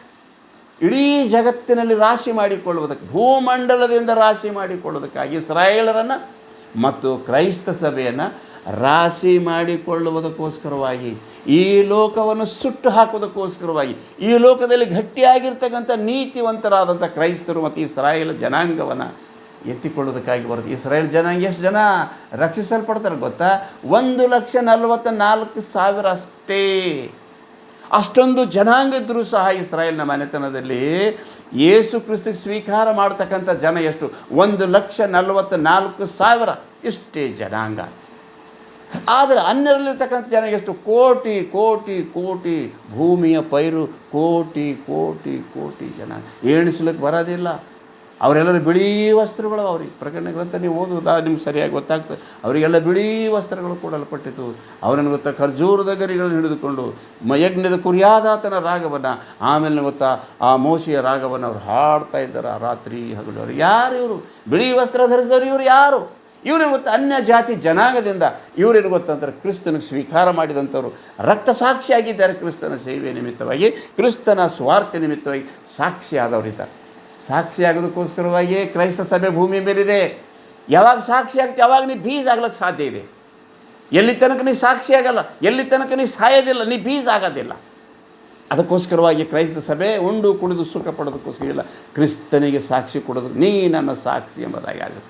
ನೀವು ಲೋಕದಲ್ಲಿ ನನ್ನ ಸಾಕ್ಷಿಗಳು, ನೀವು ನನ್ನ ಲೋಕದಲ್ಲಿ ಗೊತ್ತಾ ನನ್ನ ಸಾಕ್ಷಿಗಳಾಗಿದ್ದೀರಿ ನೀವು. ಅದಕ್ಕಾಗಿ ನಾನು ನಿಮ್ಗೆ ಆರಿಸ್ಕೊಂಡಿದ್ದೀನಿ. ನೀವು ಬಹಳ ಫಲ ಕೊಡಬೇಕಂತಲೂ ಯುಗದ ಸಮಾಪ್ತಿಯವರೆಗೆ ಇಡೀ ಜಗತ್ತಿಗೆಲ್ಲ ಸ್ವಾರ್ಥ ಸಾರಬೇಕೆಂಬ ಉದ್ದೇಶದಿಂದಲೂ ನಾನು ಈ ಲೋಕದಿಂದ ಆರಿಸ್ಕೊಂಡಿದ್ದೇನೆ. ನೀವು ಬಹಳ ಫಲ ಕೊಡಬೇಕು, ಬಹಳ ಫಲ ಕೊಡಬೇಕು, ಅನೇಕ ಜಾತಿ ಜನಾಂಗದವರನ್ನು ನಾನು ಬಳಿಗೆ ತರಬೇಕೆಂಬ ಉದ್ದೇಶದಿಂದ ನಿಮ್ಮನ್ನು ಕ್ರೈಸ್ತರನ್ನಾಗಿ ನಾನು ಆರಿಸ್ಕೊಂಡಿದ್ದೇನೆ ಎಂಬುದಾಗಿ ಅವ್ರು ಹೇಳಿದ್ದಾರೆ. ಆದರೆ ಇಸ್ರಾಯೇಲ್ ಜನಾಂಗಕ್ಕೆ ಏನು ಹೇಳ್ತಿದ್ದಾನೆ ಗೊತ್ತಾ? ಇವರು ಪೂರಾಮಾಗಿದ್ದಾರೆ. ಈಗ ಇವರು ಒಡಂಬಡಿಕೆ ಮಾಡಿದ್ದಾನೆ. ಇವರು ಎಂದೂ ದೇವರು ಮರೆಯೋದಿಲ್ಲ. ಒಡಂಬಡಿಕೆ ಮಾಡಿಕೊಂಡವರಿಗೆ ದೇವರೆಂದು ಮರೆಯಲ್ಲ. ಎಷ್ಟೋ ಸಾರಿ ಇಸ್ರಾಯೇಲರು ತಪ್ಪು ಮಾಡಿದರು, ಕ್ಷಮಿಸ್ತಾನೆ. ಯಾಕೆ? ಒಡಂಬಡಿಕೆ ಮಾಡಿಕೊಂಡು. ಕ್ರೈಸ್ತರೇ ಇವತ್ತಿನ ದಿವಸ ನಮ್ಮನ್ನು ಕ್ಷಮಿಸ್ತಾ ಬಂದಿದ್ದಾನೆ. ಆದರೆ ಬೆಂಕಿಯ ಪುಟಕ್ಕೆ ಹಾಕಿ ಶೋಧಿಸ್ತಕ್ಕಂಥ ಜನ ಬಹಳ ಹತ್ತಿರದಲ್ಲಿದೆ. ಜಾಗೃತಿಯಾಗಿರಬೇಕಾಗಿದೆ. ಅದನ್ನು ನಾವು ಜಯಿಸಬೇಕಾಗಿ. ಜಯ ಹೊಂದುವವನು ಮಾತ್ರ ಜೀವ ಎಂಬ ಜಯಮಾಲೆ ಹೊಂದುತ್ತಾನೆ. ಅವನು ಕರ್ತನೊಂದಿಗೆ ಹೋಗ್ಲಿಕ್ಕೆ ಸಾಧ್ಯ ಇದೆ. ಇವಾಗ ಸಮಾಪ್ತಿಯಲ್ಲಿ ಏನು ಗೊತ್ತಾ? ನಾಶ ಆಗಲಿಕ್ಕಿದೆ. ಅದಕ್ಕೇನು ಎಚ್ಚರ ಆಗಿದೆ. ಇಲ್ಲೇನು ಗೊತ್ತಾ? ದ್ರಾಕ್ಷಿ ಗೊಂಚಲನ್ನು ಕೊಯ್ಯತಕ್ಕಂಥ ಸಮಯ ಬಂದಿದೆ. ಈಗ ನೋಡೋಣ. ಇಂಥ ಯುಗ ಸಮಾಪ್ತಿಯಲ್ಲಿ ಯೋವೇಲ ಪ್ರವಾದಿ ಗ್ರಂಥ 24ನೇ ಮತ್ತಾಯನು ಹೇಳಿದಂಥ ರೀತಿಯಲ್ಲಿ ಸಹ ಯೋವೇಲ ಪ್ರವಾದಿ ಗ್ರಂಥ ನಾವು ನೋಡ್ತೇವೆ ಗೊತ್ತಾ? 3ನೇ ಅಧ್ಯಾಯದಲ್ಲಿ ಈ ರೀತಿಯಾಗಿ ಬರೆಯಲ್ಪಟ್ಟಿದೆ. ಈಗೋ ಆ ದಿನಗಳಲ್ಲಿ ಏನು ಗೊತ್ತಾ? ಇಸ್ರಾಯೇಲಿನ ದಿನ, ಇಸ್ರಾಯೇಲರ ಮೇಲೆ ಬರ್ತಕ್ಕಂಥ ಬಾಧೆಗಳು. ಯೆಹೋವನು ಸಕಲ ಜನಾಂಗಗಳೊಂದಿಗೆ ಆಡುವ ವ್ಯಾಜ್ಯ. ಎಲ್ಲ ಜಗತ್ತಿನ ಎಲ್ಲ ಜನಾಂಗವನ್ನು ಎಲ್ಲಿ ತರ್ತಾನೆ ಗೊತ್ತಾ? ಯೆರೂಸಲೇಮಿಗೆ ಯುದ್ಧಕ್ಕಾಗಿ ತಂದು ಕೂಡಿಸ್ತಾನೆ. ಇಡೀ ಜಗತ್ತೇ ಯೆರೂಸಲೇಮಿಗೆ ಮುಗಿಬಿಡ್ತಾರೆ. ಇಸ್ರೇಲ್ರಿಗೆ ಯಾರೂ ಸೇರೋದಿಲ್ಲ. ಕ್ರೈಸ್ತರಿಗೆ ಭೂಮಿ ಮೇಲೆ ಯಾರೂ ಸೇರಲ್ಲ, ಇಸ್ರಾಯೇಲರಿಗೆ ಸಹ ಭೂಮಿ ಮೇಲೆ ಯಾರೂ ಸೇರಲ್ಲ. ಆದರೆ ಪ್ರವಾದನೆ ಮೊದಲೇ ಬರೆದಿದೆ, ಪ್ರವಾದನೆ ಎಲ್ಲ ನೆರವೇರುತ್ತಾ ಬಂದಿದೆ ಯುಗ ಸಮಾಪ್ತಿಯಲ್ಲಿ. ಈಗೋ ಆ ದಿನದಲ್ಲಿ ನಾನು ಯೆಹೂದದ ಮತ್ತು ಯೆರೂಸಲೇಮಿನ ದುರಾವಸ್ಥೆಯನ್ನು ತಪ್ಪಿಸುವ ಕಾಲದಲ್ಲಿ ನಾನು ಸಕಲ ಜನಾಂಗಗಳನ್ನು ಕೂಡಿಸಿ ಯೆಹೋವನ ನ್ಯಾಯ ತೀರ್ಪಿನ ತಗ್ಗಿಗೆ ಬರಮಾಡಿ ಅಲ್ಲಿ ನನ್ನ ಜನರಿಗಾಗಿ ನನ್ನ ಸ್ವಾಸ್ಥ್ಯವಾದ ಇಸ್ರಾಯೇಲ್ ಪ್ರಜೆಗೋಸ್ಕರ ಅವುಗಳೊಂದಿಗೆ ವಿವಾದ ಮಾಡುವೆನು.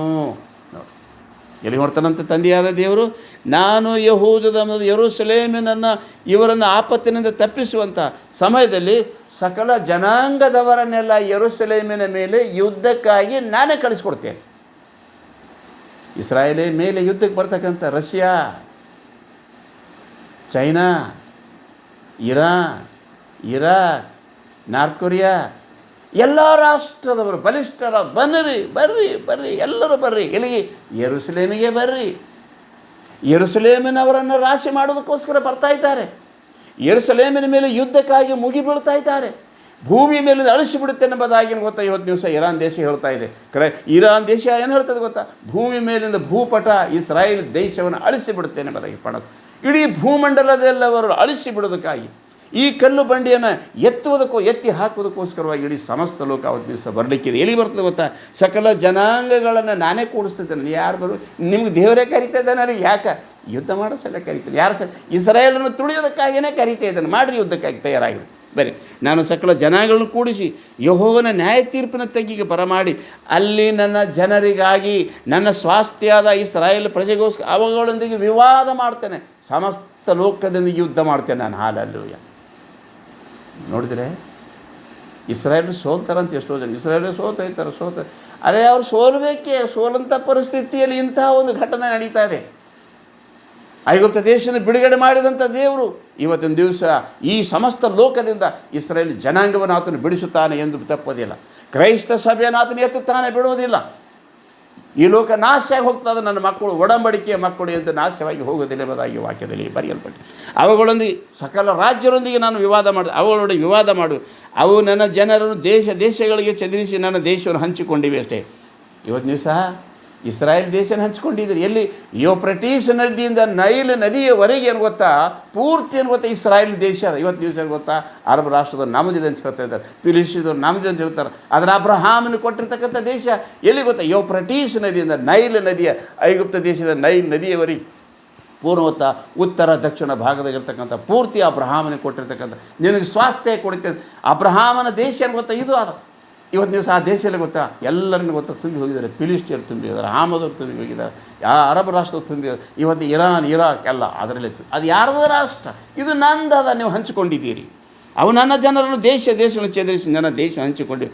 ಹೌದು, ನನ್ನ ಜನರಿಗಾಗಿಂತ ಮಾಡಿದ್ದಾರೆ. ಅದಕ್ಕೆ ಇಲ್ಲಿ ಹೇಳ್ತಾನೆ ಗೊತ್ತಾ? 4ನೇ ವಚನದಲ್ಲಿ, ಅಯ್ಯೋ ತೂರೇ, ಚೀದೋನೇ, ಫಿಲಿಸ್ಟಿಯ ರಾಷ್ಟ್ರಗಳೇ, ನನ್ನ ಗೊಡವೆ ನಿಮಗೆ ಯಾಕೆ? ದೇವರೇ ಹೇಳ್ತಾ ಇದ್ದಾನೆ.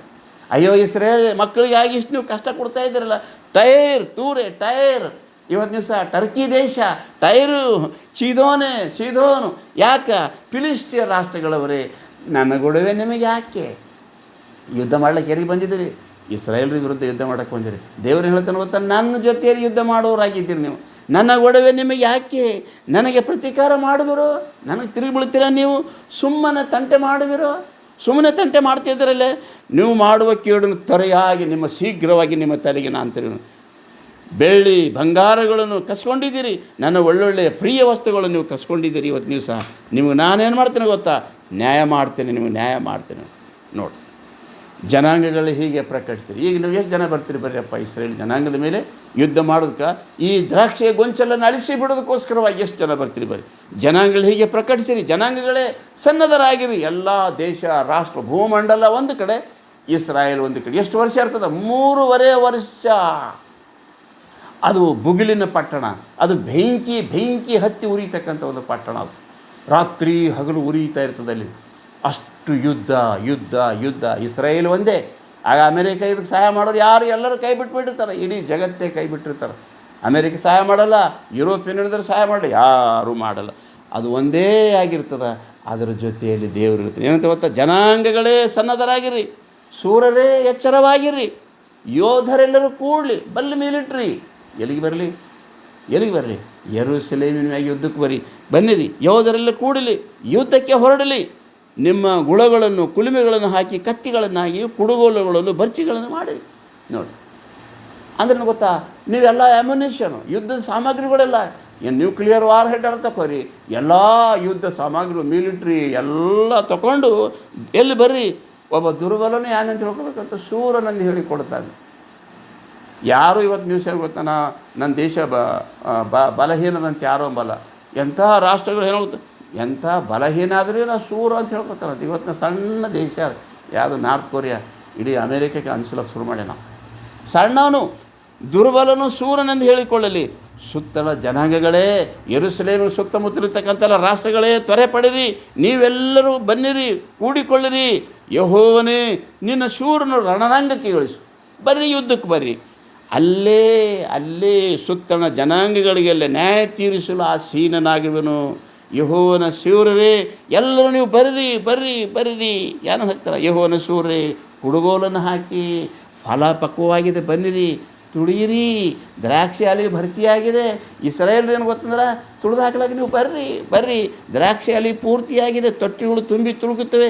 ಜನಾಂಗಗಳ ದುಷ್ಟತನ ವಿಪರೀತ. ತೀರ್ಪಿನ ತಗ್ಗಂದ್ರೆ ಯಾವುದು ಗೊತ್ತಾ? ಯೆರೂಸಲೇಮ್. ತೀರ್ಪಿನ ತಗ್ಗು, ನ್ಯಾಯ ತೀರ್ಪಿನ ತಗ್ಗದ. ಅದೇನು ಗೊತ್ತಲ್ಲ, ಯೆಹೋಷಾಫಾಟನ ತಗ್ಗು ಅಂತಾರೆ, ಅದು ನ್ಯಾಯ ತೀರ್ಪಿನ ತಗ್ಗು ಅಂತಾರೆ. ಅದು ಅರ್ಮಗಿದ್ದೋನ್ ವಾರ ಆಗ್ತಕ್ಕಂಥ ಸಮಸ್ತ ಅದ. ಇಡೀ ಜಗತ್ತೆಲ್ಲ ರಾಶಿ ಹೆಣಗಳು ಬಿಡ್ತಕ್ಕಂಥ ತಗ್ಗಾದಂಥ ಪ್ರದೇಶ ಕೊನೆ ಯುಗದಲ್ಲಿ. ಆ ತೀರ್ಪಿನ ತಗ್ಗಿನಲ್ಲಿ ಗುಂಪು ತೀರ್ಪಿನ ತಗ್ಗಿನ ಯೆಹೋವನ ದಿನ ಸಮೀಪಿಸಿದೆ. ಸೂರ್ಯ ಚಂದ್ರರು ಮಂಕಾಗುತ್ತಾರೆ, ನಕ್ಷತ್ರಗಳು ಕಾಂತಿಯನ್ನು ಕಳೆದುಕೊಳ್ಳುತ್ತವೆ. ಯೆಹೋವನು ಚೀಯೋನಿನಿಂದ ಗರ್ಜಿಸುತ್ತಿದ್ದಾನೆ. ಎಲ್ಲ ಮಿಲಿಟರಿಗಳು ಒಂದು ಕಡೆ ಯುದ್ಧ ಶುರುವಾಗಿದೆ. ಯೆರೂಸಲೇಮ್ ಮೇಲೆ ಗೊತ್ತಾ ಎಷ್ಟೋ ಹತ್ಯಾರಗಳು ಸಾಕು ಮಾಡಿದ್ದಾರೆ. ಆದರೆ ನನಗೆ ಗೊತ್ತಾ, ದೇವ್ರು ಹೇಳತ್ತನ ಗೊತ್ತಾ, ಚೀಯೋನಿನಿಂದ ದೇವರು ಗರ್ಜಿಸಲಿಕ್ಕೆ ಶುರು ಮಾಡ್ಯಾನ. ಬರ್ರಿ ಕೈ ಮಾಡಿ ಸಿಳ್ಳು ಹೊಡೆದು ಕರೀತಾನೆ. ಯಾರಿಗೆ? ದೇವರೇ ಕರೀತಾನೆ. ನೀವ್ಯಾರು ಏನು ಗೊತ್ತಂದ್ರೆ, ನೀವು ಬರ್ತಾಯಿದ್ದೀರಿ ಯಾತಕ್ಕೆ? ನೀವು ಸಲಕ್ಕೆ ಬರ್ತಾಯಿದ್ದೀರಿ. ನಿಮ್ಮ ಮಿಲಿಟ್ರಿಗಳು ಸಾಯ್ಬೇಕಾರೆ ರಾಶಿ ಆ ತೆಗ್ಗಿನಲ್ಲಿ ಕೊನೆ ಯುಗದಲ್ಲಿ ಬರ್ತಾವೆ. ಜಯ ಯಾರಿಗಿದೆ? ನಮ್ಮ ಕರ್ತನಾದ ಯೇಸುವಿಗೆ ಮಾತ್ರ. ಇಸ್ರಾಯೇಲರ ಪರವಾಗಿ, ಕ್ರೈಸ್ತರ ಪರವಾಗಿ ಆತನು ಸಜ್ಜೀವನಾದ ದೇವರಿದ್ದಾನೆ, ರಾಜಾದಿರಾಜನಾಗಿದ್ದಾನೆ. ಆ 10 ದಿವಸ ಚೀಯೋನ್ ಪರ್ವತದ ಮೇಲೆ ತನ್ನ ಸೈನ್ಯದೊಂದಿಗೆ 10 ದಿವಸ ಬಂದು ಯುದ್ಧ ಮಾಡೋದಕ್ಕೋಸ್ಕರವಾಗಿ ನಿಲ್ಲುತ್ತಾನೆ. ನಕ್ಷತ್ರಗಳು ಕಾಂತಿಯನ್ನು ಕಳೆದುಕೊಳ್ಳುತ್ತವೆ. ಚೀಯೋನಿನಿಂದ ಗರ್ಜಿಸ್ತಾನೆ, ಯೆರೂಸಲೇಮಿನಿಂದ ಧನಿಗೈಯುತ್ತಾನೆ. ಬರ್ರಿ, ಎಷ್ಟು ಜನ ಯುದ್ಧಕ್ಕೆ ಬರ್ತೀರಿ ಬರ್ರಿ. ಭೂಮಂಡಲಗಳು ನಡುಗುತ್ತವೆ. ಭೂಮಿ ಕಂಪಿಸಲಿಕ್ಕೆ ಶುರು ಆಯ್ತದ. ಜಗತ್ತೆಲ್ಲ ಇಸ್ರಾಯೇಲ್ ದೇಶದ ಮೇಲೆ ಮುಗಿಬಿದ್ದಾಗ ದೇವರು ಆಕಾಶದಿಂದ ಸಿಟ್ಟಿನಿಂದ ಗುಡುಗುವಂಥ ಸಂದರ್ಭದಲ್ಲಿ ಕಲ್ಲಿನ ಮಳೆಗಳು ಒಂದೊಂದು 4 ಮಣದ ರಾಶಿ ಮಳೆಗಳು ಆಗ ಯೆರೂಸಲೇಮಿನ ಮೇಲೆ ಬೀಳಕ್ಕೆ ಪ್ರಾರಂಭ ಆಯ್ತದ. ಅಯ್ಯೋ, ಆ ದೇವಕುಮಾರನ ಕೋಪ, ಯಜ್ಞದ ಕುರಿಯಾದ ಆತನ ದೇವರ ಕೋಪ ಬಂತಲ್ಲ ನಮ್ಮೆಲ್ಲ, ನಾವು ಎಲ್ಲಿಗೆ ಹೋಗೋಣ? ಬಂಡೆಗಳ ಸಂದಿಗಳು, ಬಂಕರ್ಗಳು ಆಡಿಕೊಳ್ತಾರೆ. ಎಲ್ಲಿ ಹೋದ್ರೂ ಗೊತ್ತಾ, ಉಳಿಲಕ್ಕೆ ಸಾಧ್ಯ ಇಲ್ಲ. ಅಯ್ಯೋ, ಭಯಂಕರ ಮುಗಿಲು, ಬೆಂಕಿ ಹತ್ತಿ ನಾಶವಾಗಿ ಹೋಗ್ತಕ್ಕಂಥದ್ದು. ಇಂಥದ್ರಲ್ಲಿ ನನ್ನ ಜನರನ್ನು ನಾನು ಬಿಡಿಸಿಕೊಳ್ಳುತ್ತೇನೆ. ಹಾಲೆಲೂಯಾ. ಆಗ ಯೆರೂಸಲೇಮ್ ಏನಾಯ್ತು ಅಂತ ಗೊತ್ತಾ? ಇಷ್ಟು ಭಯಂಕರವಾದಂಥ ಬಾಧೆಗೊಳಗಾಗ್ತದೆ. ಏಷಯ 34ನೇ ಅಧ್ಯಾಯ 1-17 ವಚನದಲ್ಲಿ ಬರೆಯಲ್ಪಟ್ಟಿದೆ. ಕೊನೆಯ ದಿನಗಳಲ್ಲಿ. ಹಾಲೆಲೂಯಾ. ಮಕ್ಕಳೇ, ರಾಶಿ ಮಾಡ್ಕೊಂಬಂದು ಯಾರೂ ಹೋಗ್ಲಿಕ್ಕೆ ಸಾಧ್ಯ ಇಲ್ಲ. ರಾಶಿ ಮಾಡೋಕ್ಕೆ ಬರ್ತಾನ, ಏನು ಗೋಧಿ ಆಗ್ತಿ, ಏನು ಹೊಟ್ಟಾಗ್ತಿ, ಭಾಳ ಎಚ್ಚರಾಗಿರು. 34ನೇ ಅಧ್ಯಾಯದ 1-17 ಬರೆಯಲ್ಪಟ್ಟದಿಲ್ಲಿ, ಯೆಹೋವನು ಜನಾಂಗಗಳನ್ನು ದಂಡಿಸುವುದು ಪ್ರವಾದನೆ ಹೇಳಿದನು. 7ನೇ ಶತಮಾನ ಕ್ರಿಸ್ತ ಪೂರ್ವದಲ್ಲಿಯೇ ಯೆಶಾಯನ ಮೂಲಕವಾಗಿ ಹೇಳಿದ್ದಾನೆ. ಜನಾಂಗಗಳೇ ಸಮೀಪಿಸಿರಿ, ಜನಗಳೇ ಕೂಡಿಕೊಳ್ಳಿರಿ. ಭೂಮಿಯು ಅದರಲ್ಲಿರುವ ಸಮಸ್ತವು, ಲೋಕವು ಅದರಲ್ಲಿರುವ ಸಮಸ್ತವು, ಉದ್ಭವಿಸುವುದೆಲ್ಲೋ ಆಧರಿಸಲಿ. ಯೆಹೋವನು ಸಕಲ ಜನಾಂಗಗಳಲ್ಲಿ ಕೋಪ ಮಾಡಿ ಅವುಗಳ ಸೈನ್ಯಗಳ ಮೇಲೆ ರೋಷಗೊಂಡು ಅವರನ್ನು ಕೊಲೆಗೆ ಈಡು ಮಾಡಿ ನಿಶ್ಚಯವಾಗಿ ಸಂಹರಿಸಿದ್ದಾನೆ. ಅಷ್ಟೇ, ಸಂಹರಿಸಲಿಕ್ಕೆ ಆತನು ಬರ್ತಾನೆ. ಜನಾಂಗಗಳೇ, ರಾಷ್ಟ್ರಗಳೇ, ಎಲ್ಲ ಸರ್ಕಾರಗಳೇ, ನೀವು ಬನ್ನಿರಿ, ಕೂಡಿ ಬನ್ನಿರಿ. ಎಲ್ಲಿಗೆ ಬನ್ನಿರಿ? ಯೆರೂಸಲೇಮಿನ ಮೇಲೆ ಯುದ್ಧಕ್ಕಾಗಿ ನೀವು ಬನ್ನಿರಿ. ಅವರಲ್ಲಿ ಹತವಾದವರು ಬೀಸಾಡಲ್ಪಟ್ಟು ನಿಮ್ಮ ಹೆಣಗಳು ರಾಶಿ ರಾಶಿಯಲ್ಲಿ ಬರ್ತಾವೆ ಗೊತ್ತಾ? ಆ ಎಫ್ರಾಯಿಮನ ತಗ್ಗಿನಲ್ಲಿ, ಅಲ್ಲಿ ಅರಸನ ತಗ್ಗಿನಲ್ಲಿ, ಯೆರೂಸಲೇಮಿನಲ್ಲಿ ನಿಮ್ಮ ರಾಶಿ ರಾಶಿ ಹೆಣಗಳು. ಯಾರು? ಇಸ್ರಾಯೇಲರು ಹೊಡಿತಕ್ಕಂಥವರಲ್ಲ. ಓ ಪರಲೋಕದಿಂದ ನಮ್ಮ ಕರ್ತನ ಈ ಬಾಯಿ ಕತ್ತಿಯಿಂದ ನಿಮ್ಮನ್ನು ಸಂಹಾರ ಮಾಡಲಿಕ್ಕಿದ್ದಾರೆ. ಅಯ್ಯೋ, ಅವರಿಗಾಗಿ ದೇವರು ತಾನೇ ಯುದ್ಧ ಮಾಡ್ತಾ ಇದ್ದಾನಲ್ಲ. ಆವತ್ತು ದಿವಸ ಐಗುಪ್ತ ದೇಶದವ್ರು ಹೇಳ್ತಾ ಇದ್ರು, ಫರೋನ್ ಹೇಳ್ತಾ, ಅಯ್ಯೋ ಅವ್ರ ದೇವರು ಅವರಿಗೋಸ್ಕರವಾಗಿ ಯುದ್ಧ ಮಾಡುತ್ತಾನೆ. ಈ ಹೊತ್ತು ಸಹ ತನ್ನ ಜನರಿಗೋಸ್ಕರವಾಗಿ ಆತನು ಯುದ್ಧ ಮಾಡುತ್ತಾನೆ. ಸಮಸ್ತ ಲೋಕವನ್ನು ಧ್ವಂಸ ಮಾಡಿ ತುಳಿದು ಸರಿ ಮಾಡ್ತಾನೆ ಅವತ್ತು ದಿವಸ ಇಡೀ ಸಮಸ್ತ ಲೋಕ. ಅವರಲ್ಲಿ ಹತರಾದವರು ಬಿಸಾಡಲ್ಪಡುವರು, ಅವರ ಶವಗಳು ದುರ್ವಾಸನೆ ಮೇಲಕ್ಕೆ ಬಡಿಯುವುದು, ಅವರ ರಕ್ತ ಪ್ರವಾಹದಿಂದ ಗುಡ್ಡಗಳು ಕರಗುವವು, ನಕ್ಷತ್ರ ಸೈನ್ಯವೆಲ್ಲ ಕ್ಷಯಿಸುವುದು, ಆಕಾಶದ ಮಂಡಲ ಸುರುಳಿಯಂತೆ ಸುತ್ತಿಕೊಳ್ಳುವುದು, ದ್ರಾಕ್ಷಿ ಎಲೆ ಒಣಗಿ ಗಿಡದಿಂದ ಬೀಳುವಂತೆ ಅಂಜೂರದ ಮರದಿಂದ ತಗಡು ಉದುರುವ ಹಾಗೆ ಏನು ಗೊತ್ತಾ, ತಾರಮಂಡಲವೆಲ್ಲ ಬಾಡಿ ಬೀಳುವುದು. ನನ್ನ ಖಡ್ಗ ಮೇಲಿನ ಲೋಕದಲ್ಲಿ ರೋಷಪಾನ ಮಾಡಿ ನಾನು ಶಂಪಿಸಿದ ಏದೋಮೆಂಬ ಜನಾಂಗದ ಮೇಲೆ ನ್ಯಾಯ ತೀರಿಸುವುದಕ್ಕೆ ದುಡುಕುವುದು. ಯೆಹೋವನ ಖಡ್ಗ ರಕ್ತಮಯವಾಗಿದೆ, ಅದು ವಪೆಯಿಂದಲೂ ಕುರಿ ಹೋತಗಳ ರಕ್ತದಿಂದಲೂ ಟಗರುಗಳ ಹುಳಿಕಾಯಿಗಳು ಕೊಬ್ಬಿನಿಂದಲೂ ಭರಿತವಾಗಿದೆ. ಅಲ್ಲಿ ಯಾರು ಬರ್ತಾರಂತ ಗೊತ್ತಾ? ಅಲ್ಲಿ ಹೋತಗಳು ಎಲ್ಲ ಸರ್ಕಾರಗಳು, ಅಲ್ಲಿ ಎಲ್ಲ ಹೋತಗಳು ಅಂದರೆ ಎಲ್ಲಿ ಸರ್ಕಾರಗಳು, ಎಲ್ಲ ಮಿಲಿಟ್ರಿಗಳು, ಇಡೀ ಜಗತ್ತಿನ ಎಲ್ಲ ಸರ್ಕಾರಗಳು ಯುದ್ಧಕ್ಕಾಗಿ ಬಂದಿರ್ತಾರೆ.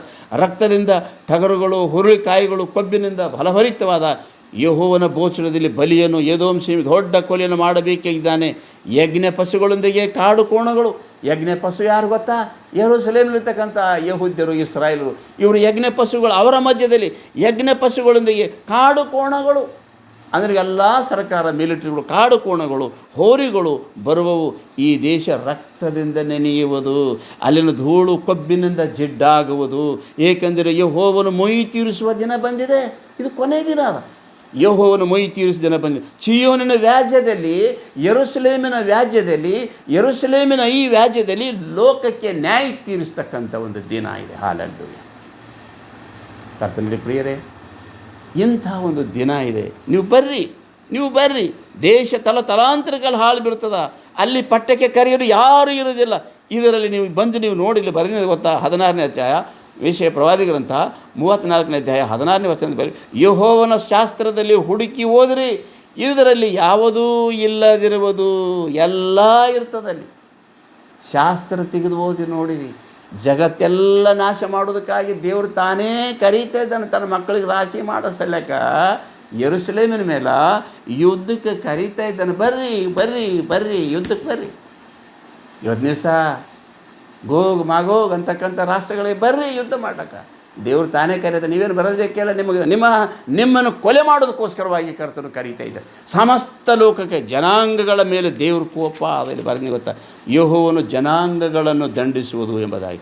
ಮತ್ತು ಯೆಶಾಯ ಪ್ರವಾದಿ ಗ್ರಂಥ 25ನೇ ಅಧ್ಯಾಯದ ಈ ಭಾಗದಲ್ಲಿ ಏನು ಬರೆಯಲ್ಪಟ್ಟದ್ದು ಗೊತ್ತಂತಂದ್ರೆ, ದೇವ್ರ ಕೋಪ ಯೆರೂಸಲೇಮಿನ ಮೇಲೆ ಮತ್ತು ಸರ್ವಲೋಕವನ್ನು ದಂಡಿಸುವುದು, ಇಸ್ರಾಯೇಲನ್ನು ರಕ್ಷಿಸುವುದು. 24ನೇ ಅಧ್ಯಾಯ ಯೆಶಾಯ ಪ್ರವಾದಿ 24ನೇ ಅಧ್ಯಾಯದಲ್ಲಿ, ಇಗೋ ಯೆಹೋವನು ಲೋಕವನ್ನು ಬರಿದು ಮಾಡಿ ಹಾಳಿಗೆ ತಂದು ವಿರೂಪಪಡಿಸಿ ನಿವಾಸಿಗಳನ್ನು ಚದುರಿಸಿಬಿಡುವನಾಗಿದ್ದಾನೆ. ಪ್ರಜೆ, ಯಾಜಕ, ದಾಸ, ದಣಿ, ತೊತ್ತು, ಯಜಮಾನಿ, ಕೊಳ್ಳುವವನು, ಮಾರುವವನು, ಸಾಲ ಕೊಡುವವನು, ತರುವವನು, ಬಡ್ಡಿ ತೆಗೆಯುವವನು, ತೆರುವವನು, ಇವರೆಲ್ಲರಿಗೂ ಒಂದೇ ಗತಿಯಾಗುವುದು. ಭೂಮಿ ಬಟ್ಟ ಬರಿಯಾಗುವುದು, ಲೋಕಕ್ಕೆ ಸಂಪೂರ್ಣ ಸುಲಿಗೆಯಾಗುವುದು. ಶಾಪ ಲೋಕವನ್ನು ನುಂಗಿಬಿಟ್ಟಿದೆ. ಹಾಲೆಲೂಯಾ.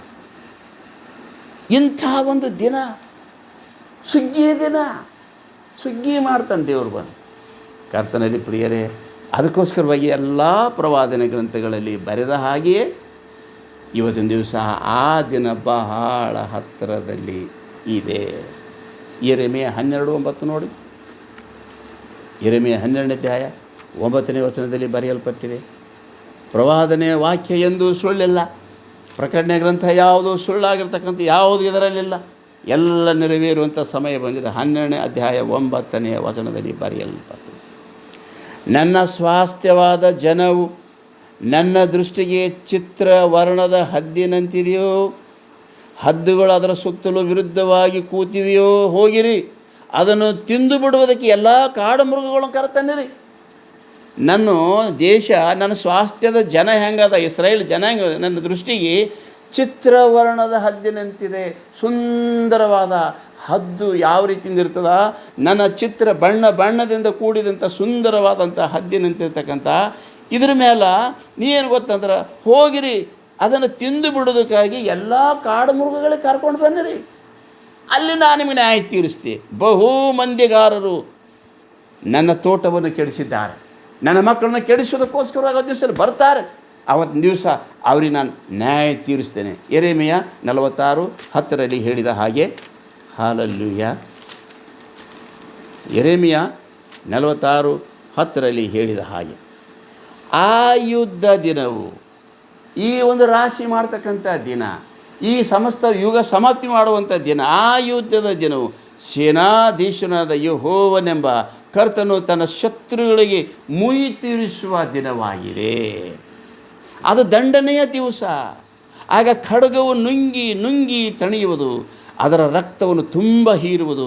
ಸೇನಾಧೀಶನಾದ ಯೆಹೋವನೆಂಬ ಕರ್ತನು ಬಡಗಲಲ್ಲಿ ಯೂಫ್ರಟೀಸ್ ನದಿಯ ಹತ್ತಿರ ಬಲಿ ಮಾಡಬೇಕೆಂದಿದ್ದಾನೆ. ಹಾಲೆಲೂಯ. ಯೂಫ್ರಟೀಸ್ ನದಿ ದಡದ ಮೇಲೆ, ಯೂಫ್ರಟೀಸ್ ನದಿಯಿಂದ ನೈಲ್ ನದಿಯವರೆಗೆ ಇರ್ತಕ್ಕಂಥ ಈ ದೇಶ ಬೆಂಕಿ ಶಿರಾಚಿತವಾಗುವುದು. ಅಲ್ಲಿ ಗೊತ್ತಾ ಕೊಲೆ ಮಾಡಬೇಕೆಂದಿದ್ದಾನೆ. ಇಡೀ ಜಗತ್ತನ್ನೆಲ್ಲ ಅಲ್ಲಿಗೆ ಯುದ್ಧಕ್ಕೆ ಕೂಡಿಸ್ತಾರೆ. ಪ್ರಪಂಚವೇ ಕೇಳು, ಆಕಾಶಮಂಡಲವೇ ಕೇಳು, ಈಗ ನಿಮ್ಮ ಕರ್ತನು ನಿಮಗೆ ಮುಯಿ ತೀರಿಸುವುದಕ್ಕಾಗಿ ಎಲ್ಲಿ ಬರ್ತಾನೆ ಗೊತ್ತಾ? ಯೆರೂಸಲೇಮಿಗೆ ನಿಮಗೆ ಯುದ್ಧಕ್ಕಾಗಿ ಕೂಡಿಸ್ತಾ ಇದ್ದಾನೆ. ಆತನೇ ನಿಮಗೆ ಕೂಡಿಸ್ತಾ ಇದ್ದಾನೆ. ಆ ಯುದ್ಧದಲ್ಲಿ, ಇಷ್ಟು ಭಯಂಕರವಾದಂಥ ಯುದ್ಧದಲ್ಲಿ ಏನಾಗ್ತದೆ, ಆತನ ಕುದುರೆ ಇಲ್ಲೇನು ಗೊತ್ತಂದ್ರೆ ಭಯಂಕರವಾಗಿ ಅವರನ್ನು ಸಂಹಾರ ಮಾಡಲಿಕ್ಕಿದೆ ಎಂಬುದಾಗಿ ಬರೆಯಲ್ಪಟ್ಟದ. ದ್ರಾಕ್ಷಿಗೊಂಚಲನ್ನು ಕೊಯ್ಯಿ ಅದರ ಹಣ್ಣುಗಳು ಪೂರಮಾಗಿವೆ, ಮಹಾ ಶಬ್ದದ ಕೂಗಿದನು. ಆ ದೂತನು ತನ್ನ ಕುಡುಗೋಲನ್ನು ಭೂಮಿಗೆ ಹಾಕಿ ಭೂಮಿಯ ದ್ರಾಕ್ಷಿಯ ಹಣ್ಣನ್ನು ಕೊಯ್ದು ದೇವರ ರೌದ್ರ ಎಂಬ ದೊಡ್ಡ ತೊಟ್ಟಿಯಲ್ಲಿ ಹಾಕಿದನು. ದೊಡ್ಡ ತೊಟ್ಟಿ ಅಂದರೆ ದೊಡ್ಡ ಹಿಂಸೆಯಲ್ಲಿ ಇಸ್ರಾಯೇಲ್ ಜನಾಂಗವನ್ನು ಹಾಕಿದ್ದಾನೆ. ಇಡೀ ಸಮಸ್ತ ಲೋಕದ ಮಧ್ಯದಲ್ಲಿ ಇಂಥ ಹಿಂಸೆಗೆ ಅವರನ್ನು ಒಳಪಡಿಸ್ತಾ ಇದ್ದಾನೆ. ಎಲ್ಲ ರಾಷ್ಟ್ರದವರು ಇವರನ್ನು ಹಿಂಸೆ ಕೊಡೋದಕ್ಕೋಸ್ಕರ ಬರ್ತಾರೆ, ನಮ್ಮ ಕರ್ತನ ನ್ಯಾಯ ತೀರಿಸೋದಕ್ಕಾಗಿ, ಅಲ್ಲಿ ಇವರನ್ನು ರಾಶಿ ಮಾಡಿಕೊಳ್ಳೋದಕ್ಕಾಗಿ. ಇಸ್ರಾಯೇಲರನ್ನು ರಾಶಿ ಮಾಡ್ಕೋಬೇಕು, ಅವ್ರಿಗೆ ಸರಿಯಾಗಿ ಬಡದು ರಾಶಿ ಮಾಡ್ಕೋಬೇಕಾಗಿದೆ. ಕ್ರೈಸ್ತರನ್ನು 1ರಿಂದ ಅಲ್ಲಿ ನಾವು ನೋಡ್ತೀವಿ 14ರಿಂದ 16 ತನಕ ಕ್ರೈಸ್ತರನ್ನು ರಾಶಿ ಮಾಡಿದಕ್ಕೋಸ್ಕರವಾಗಿ ಬರ್ತಾನೆ. ಇಲ್ಲೇನು ಗೊತ್ತಾ, ಇಸ್ರಾಯೇಲ್ ಜನಾಂಗವನ್ನು ರಾಶಿ ಮಾಡೋದಕ್ಕೋಸ್ಕರವಾಗಿ ದೊಡ್ಡ ತೊಟ್ಟಿಯಲ್ಲಿ ಹಾಕಿ ಅವರನ್ನು ತುಳಿಯುತ್ತಾನೆ. ಸಮಸ್ತ ಲೋಕ ಇವರನ್ನು ತುಳಿದು ಹಾಕುವುದಕ್ಕೋಸ್ಕರವಾಗಿ ಬರ್ತದೆ. ರೌದ್ರ ಎಂಬ ದೊಡ್ಡ ತೊಟ್ಟಿಯಲ್ಲಿ ಹಾಕಿದನು, ಅದನ್ನು ಪಟ್ಟಣದ ಹೊರಗೆ ಆ ತೊಟ್ಟಿಯಲ್ಲಿ ತುಳಿದರು. ನಮ್ಮ ಕರ್ತನಾದ ಯೇಸು ಕ್ರಿಸ್ತನು ಪಟ್ಟಣದ ಹೊರಗೆ ತುಳಿಯಲ್ಪಟ್ಟನು, ಶಿಲುಬೆ ಮೇಲೆ ಹಾಕಲ್ಪಟ್ಟನು. ಹಾಗೆಯೇ ಇವರನ್ನು ಏನು ಗೊತ್ತಾ, ಪಟ್ಟಣದ ಹೊರಗೆ ಇವರನ್ನು ಅಂದರೆ ಗೊತ್ತಾ, ದೇವರ ಆಲಯದ ಪಟ್ಟಣದ ಹೊರಗೆ ಅಂದ್ರೆ ಅಂಗಳ. ಆ ಅಂಗಳ ಗೊತ್ತಾ 3.5 ವರ್ಷ ತನಕ ಗೊತ್ತಾ ಯುದ್ಧದಂತ ತುಂಬಿರ್ತದೆ. ಈ ಅಂಗಳದಲ್ಲಿ ತುಳಿಯೋದಕ್ಕಾಗಿ ಇಡಲ್ಪಟ್ಟದ. ದೇವರ ಆಲಯದಲ್ಲಿ ನೋಡ್ತೀವಿ 11ನೇ ಅಧ್ಯಾಯದಲ್ಲಿ ಗೊತ್ತಾ, ದೇವಾಲಯದಲ್ಲಿ ಆರಾಧನೆ ಮಾಡುವವರನ್ನ ಲೆಕ್ಕಿಸು, ಆದರೆ ಹೊರಗಿರ್ತಕ್ಕಂಥ ಅಂಗಳವನ್ನು ಬಿಟ್ಟುಬಿಡು. ಅದು ಅನ್ಯರಿಗಾಗಿ ಬಿಟ್ಟಿದೆ, ಅದು ತುಳಿಯೋದಕ್ಕಾಗಿ ಬಿಟ್ಟಿದೆ. ಅದು 3.5 ವರ್ಷ ಅಂದರೆ ಗೊತ್ತಾ, 3.5 ವರ್ಷ 42 ತಿಂಗಳು 1260 ದಿನಗಳ ತನಕ ಅಲ್ಲಿ ಯುದ್ಧ ಇರ್ತದೆ. ಅದು ಅನ್ಯರಿಗಾಗಿ ಯೆರೂಸಲೇಮ್ ಪಟ್ಟಣ ತುಳಿಯೋದಕ್ಕಾಗಿ ಎಲ್ಲ ಜನಾಂಗವನ್ನು ಅಲ್ಲಿ ಕೂಡಿಸ್ತಾನೆ. ಅದಕ್ಕೆ ಅಲ್ಲಿ ಪಟ್ಟಣದ ಹೊರಗೆ ತೊಟ್ಟಿಲಿ ತುಳಿದರು. ಆ ತೊಟ್ಟಿಯೊಳಗಿಂದ ರಕ್ತ ಹೊರಟು ಎಲ್ಲಿಂದ ಹೊರಟಂತ, ಯೆರೂಸಲೇಮಿನಿಂದ ರಕ್ತ ಹೊರಟು ಉಕ್ಲಕ್ಕೆ ಶುರುವಾಯ್ತಂತ. ಆ ರಕ್ತ ಎಲ್ಲಿಗೆ ತನಕ ಆತನ ಸಂಹಾರ ಮಾಡ್ತಕ್ಕಂಥ ಕುದುರೆಯ ಕಡಿವಾಣ ಅದರ ಲಗಾಮ ಮುಟ್ಟುವಷ್ಟರ ಮಟ್ಟಿಗೆ ಅವರ ರಕ್ತದಲ್ಲಿ ನಮ್ಮ ಕರ್ತನಾದ ಯೇಸು ಕ್ರಿಸ್ತನ ಕುದುರೆ ರೌದ್ರದಿಂದ ಈಜಾಡುತ್ತದೆ ಎಂಬುದಾಗಿ ಬರೆಯಲ್ಪಟ್ಟಿದೆ. ಆ ತೊಟ್ಟಿಯೊಳಗಿಂದ ರಕ್ತ ಹೊರಟು ಕುದುರೆಗಳ ಕಡಿವಾಳ ಮುಟ್ಟುವಷ್ಟು ಆಳವಾಗಿ 200 ಮೈಲಿ ದೂರ ಹರಿತದ ರಕ್ತ. ಜಗತ್ತಿಂದ ಎಲ್ಲರ ರಕ್ತ ಯೆರೂಸಲೇಮ್ ಪಟ್ಟಣದ ಆ ಒಂದು ಬೀದಿಯಲ್ಲಿ ರಾಶಿ ಹೆಣಗಳು, ಇಡೀ ಸಮಸ್ತ ಲೋಕದ ಹೆಣಗಳು ಅಲ್ಲಾವ, ಇಡೀ ಲೋಕದ ಎಲ್ಲ ಹೆಣಗಳು ಅಲ್ಲಾವ. ಅದಕ್ಕೇನು ಗೊತ್ತಾ, ಇಲ್ಲಿ ಬರೆದಿದೆ ಗೊತ್ತಾ, ಎಲ್ಲ ಹೆಣಗಳೇ, ಎಲ್ಲ ಪ್ರಾಣಿಗಳು ಬಂದೇನು ಗೊತ್ತಾ, ಅಲ್ಲಿ ಕುಡೀರಿ ತಿನ್ನಿರಿ, ಯಾಕಂದ್ರೆ ಆ ಬೆಟ್ಟದಲ್ಲಿ ಅವರನ್ನು ತುಳಿದು ಹಾಕ್ತಕ್ಕಂಥ ಎಲ್ಲ ರಾಷ್ಟ್ರ ದೇಶಗಳಿಗೆ ಕರೀತಾನೆ ಎಂಬುದಾಗಿ ಬರೆಯಲ್ಪಟ್ಟರು. ಇಲ್ಲಿ ನಾವು ನೋಡ್ತೇನೆ ಗೊತ್ತಾ, 19ನೇ ಅಧ್ಯಾಯ 17ನೇ ವಚನ, ಆಮೇಲೆ ಒಬ್ಬ ದೇವದೂತನು ಸೂರ್ಯನಲ್ಲಿ ನಿಂತಿರೋದನ್ನು ಕಂಡೆನು. ಮಹಾಶಬ್ದದ ಕೂಗ್ತಾ ಆಕಾಶದಲ್ಲಿ ಹಾರಾಡುವ ಎಲ್ಲ ಪಕ್ಷಿಗಳಿಗೆ, ಬನ್ನಿರಿ, ದೇವರು ಮಾಡಿಸುವ ಮಹಾಭೋಜನಕ್ಕೆ ಕೂಡಿ ಬನ್ನಿರಿ. ರಾಜರ ಮಾಂಸವನ್ನು, ಸಹಸ್ರಾಧಿಪತಿಗಳ ಮಾಂಸವನ್ನು, ಪರಾಕ್ರಮಶಾಲಿಗಳ ಮಾಂಸವನ್ನು, ಕುದುರೆಗಳ ಮಾಂಸವನ್ನು, ರಾಹುತರರ ಮಾಂಸವನ್ನು, ಸ್ವತಂತ್ರರು, ದಾಸರು, ದೊಡ್ಡವರು, ಚಿಕ್ಕವರು ಇವರೆಲ್ಲರ ಮಾಂಸವನ್ನು ತಿನ್ನುವುದಕ್ಕೆ ಬನ್ನಿರಿ ಎಂದು ಕರೀತಾ ಇದ್ದಾನೆ ದೇವರು. ಏನಂತ ಕರೀತಾ ಇದ್ದಾನೆ ಗೊತ್ತಾ? ಆಕಾಶದಲ್ಲಿರುವಂಥ ಎಲ್ಲ ಪಕ್ಷಿಗಳೇ ಬರ್ರಿ ಬರ್ರಿ ಅಂದರೆ ಗೊತ್ತಾ, ಜಗತ್ತಿನಲ್ಲಿರ್ತಕ್ಕಂಥ ಎಲ್ಲ ದೇಶಗಳೇ ನಿಮ್ಮ ಸೈನ್ಯದೊಡನೆ ನನ್ನ ದೇಶದ ಮೇಲೆ ಯುದ್ಧಕ್ಕಾಗಿ ಬನ್ನಿರಿ. ನಿಮ್ಗೆ ನಾನು ಭೋಜನ ಮಾಡಿಸ್ತೆ, ಪಕ್ವ ಮಾಡಿ ಭೋಜನ ಮಾಡಿಸ್ತೆ. ನಾನು ನಿಮಗೆ ಏನು ಭೋಜನ ಮಾಡಿಸ್ತೇನೆ ಅಂತೇಳಿ ಗೊತ್ತಾ? ರಾಜ್ಯರ ಮಾಂಸ, ಪರಾಕ್ರಮಿಗಳ ಮಾಂಸ, ಕುದುರೆಗಳ ಮಾಂಸ, ದೊಡ್ಡವರು ಚಿಕ್ಕವರು ಎಲ್ಲರ ಮಾಂಸ ರಾಶಿ ರಾಶಿ ಹದ್ದುಗಳು ತಿಂದು ಹೋಗ್ತಾರೆ.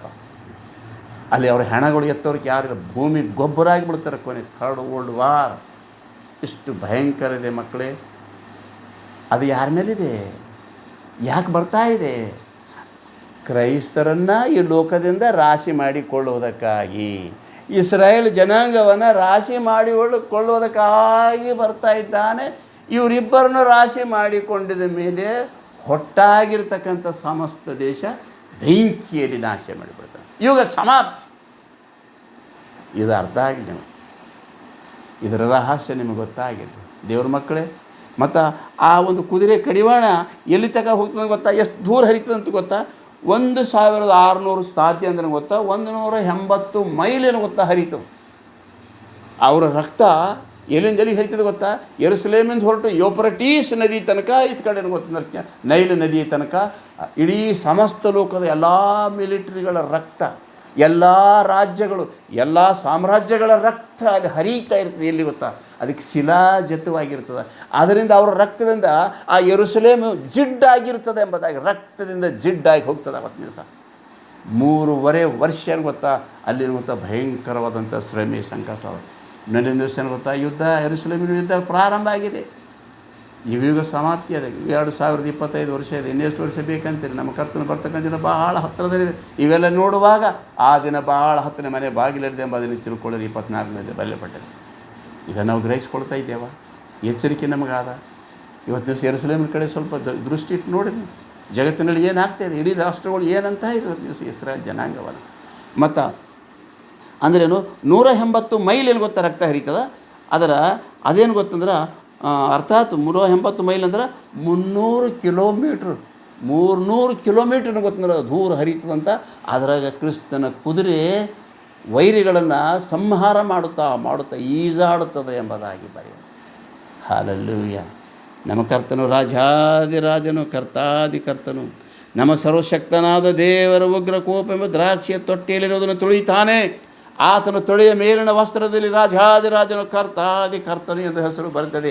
ನಮ್ಮ ಕರ್ತನಾದ ಯೇಸು ಕ್ರಿಸ್ತನು ಇಡೀ ಸಮಸ್ತ ಲೋಕಕ್ಕೆ ನ್ಯಾಯಾಧೀಶನಾಗಿ ನ್ಯಾಯ ತೀರಿಸುವುದಕ್ಕೆ ಬರಕಂಥ ದಿನ ಇದೆ. ಅದರಲ್ಲಿ ಕ್ರೈಸ್ತ ಸಭೆಯನ್ನು ಎತ್ತುವುದಕ್ಕಾಗಿ, ಆಮೇಲೆ ಇಸ್ರಾಯೇಲ್ ಜನಾಂಗವನ್ನು ರಾಶಿ ಮಾಡಿಕೊಳ್ಳುವುದಕ್ಕೋಸ್ಕರವಾಗಿ ಮಾತ್ರ ಆತನು ಈ ಲೋಕಕ್ಕೆ ಆತನು ಬರ್ತಾ ಇದ್ದಾನೆ.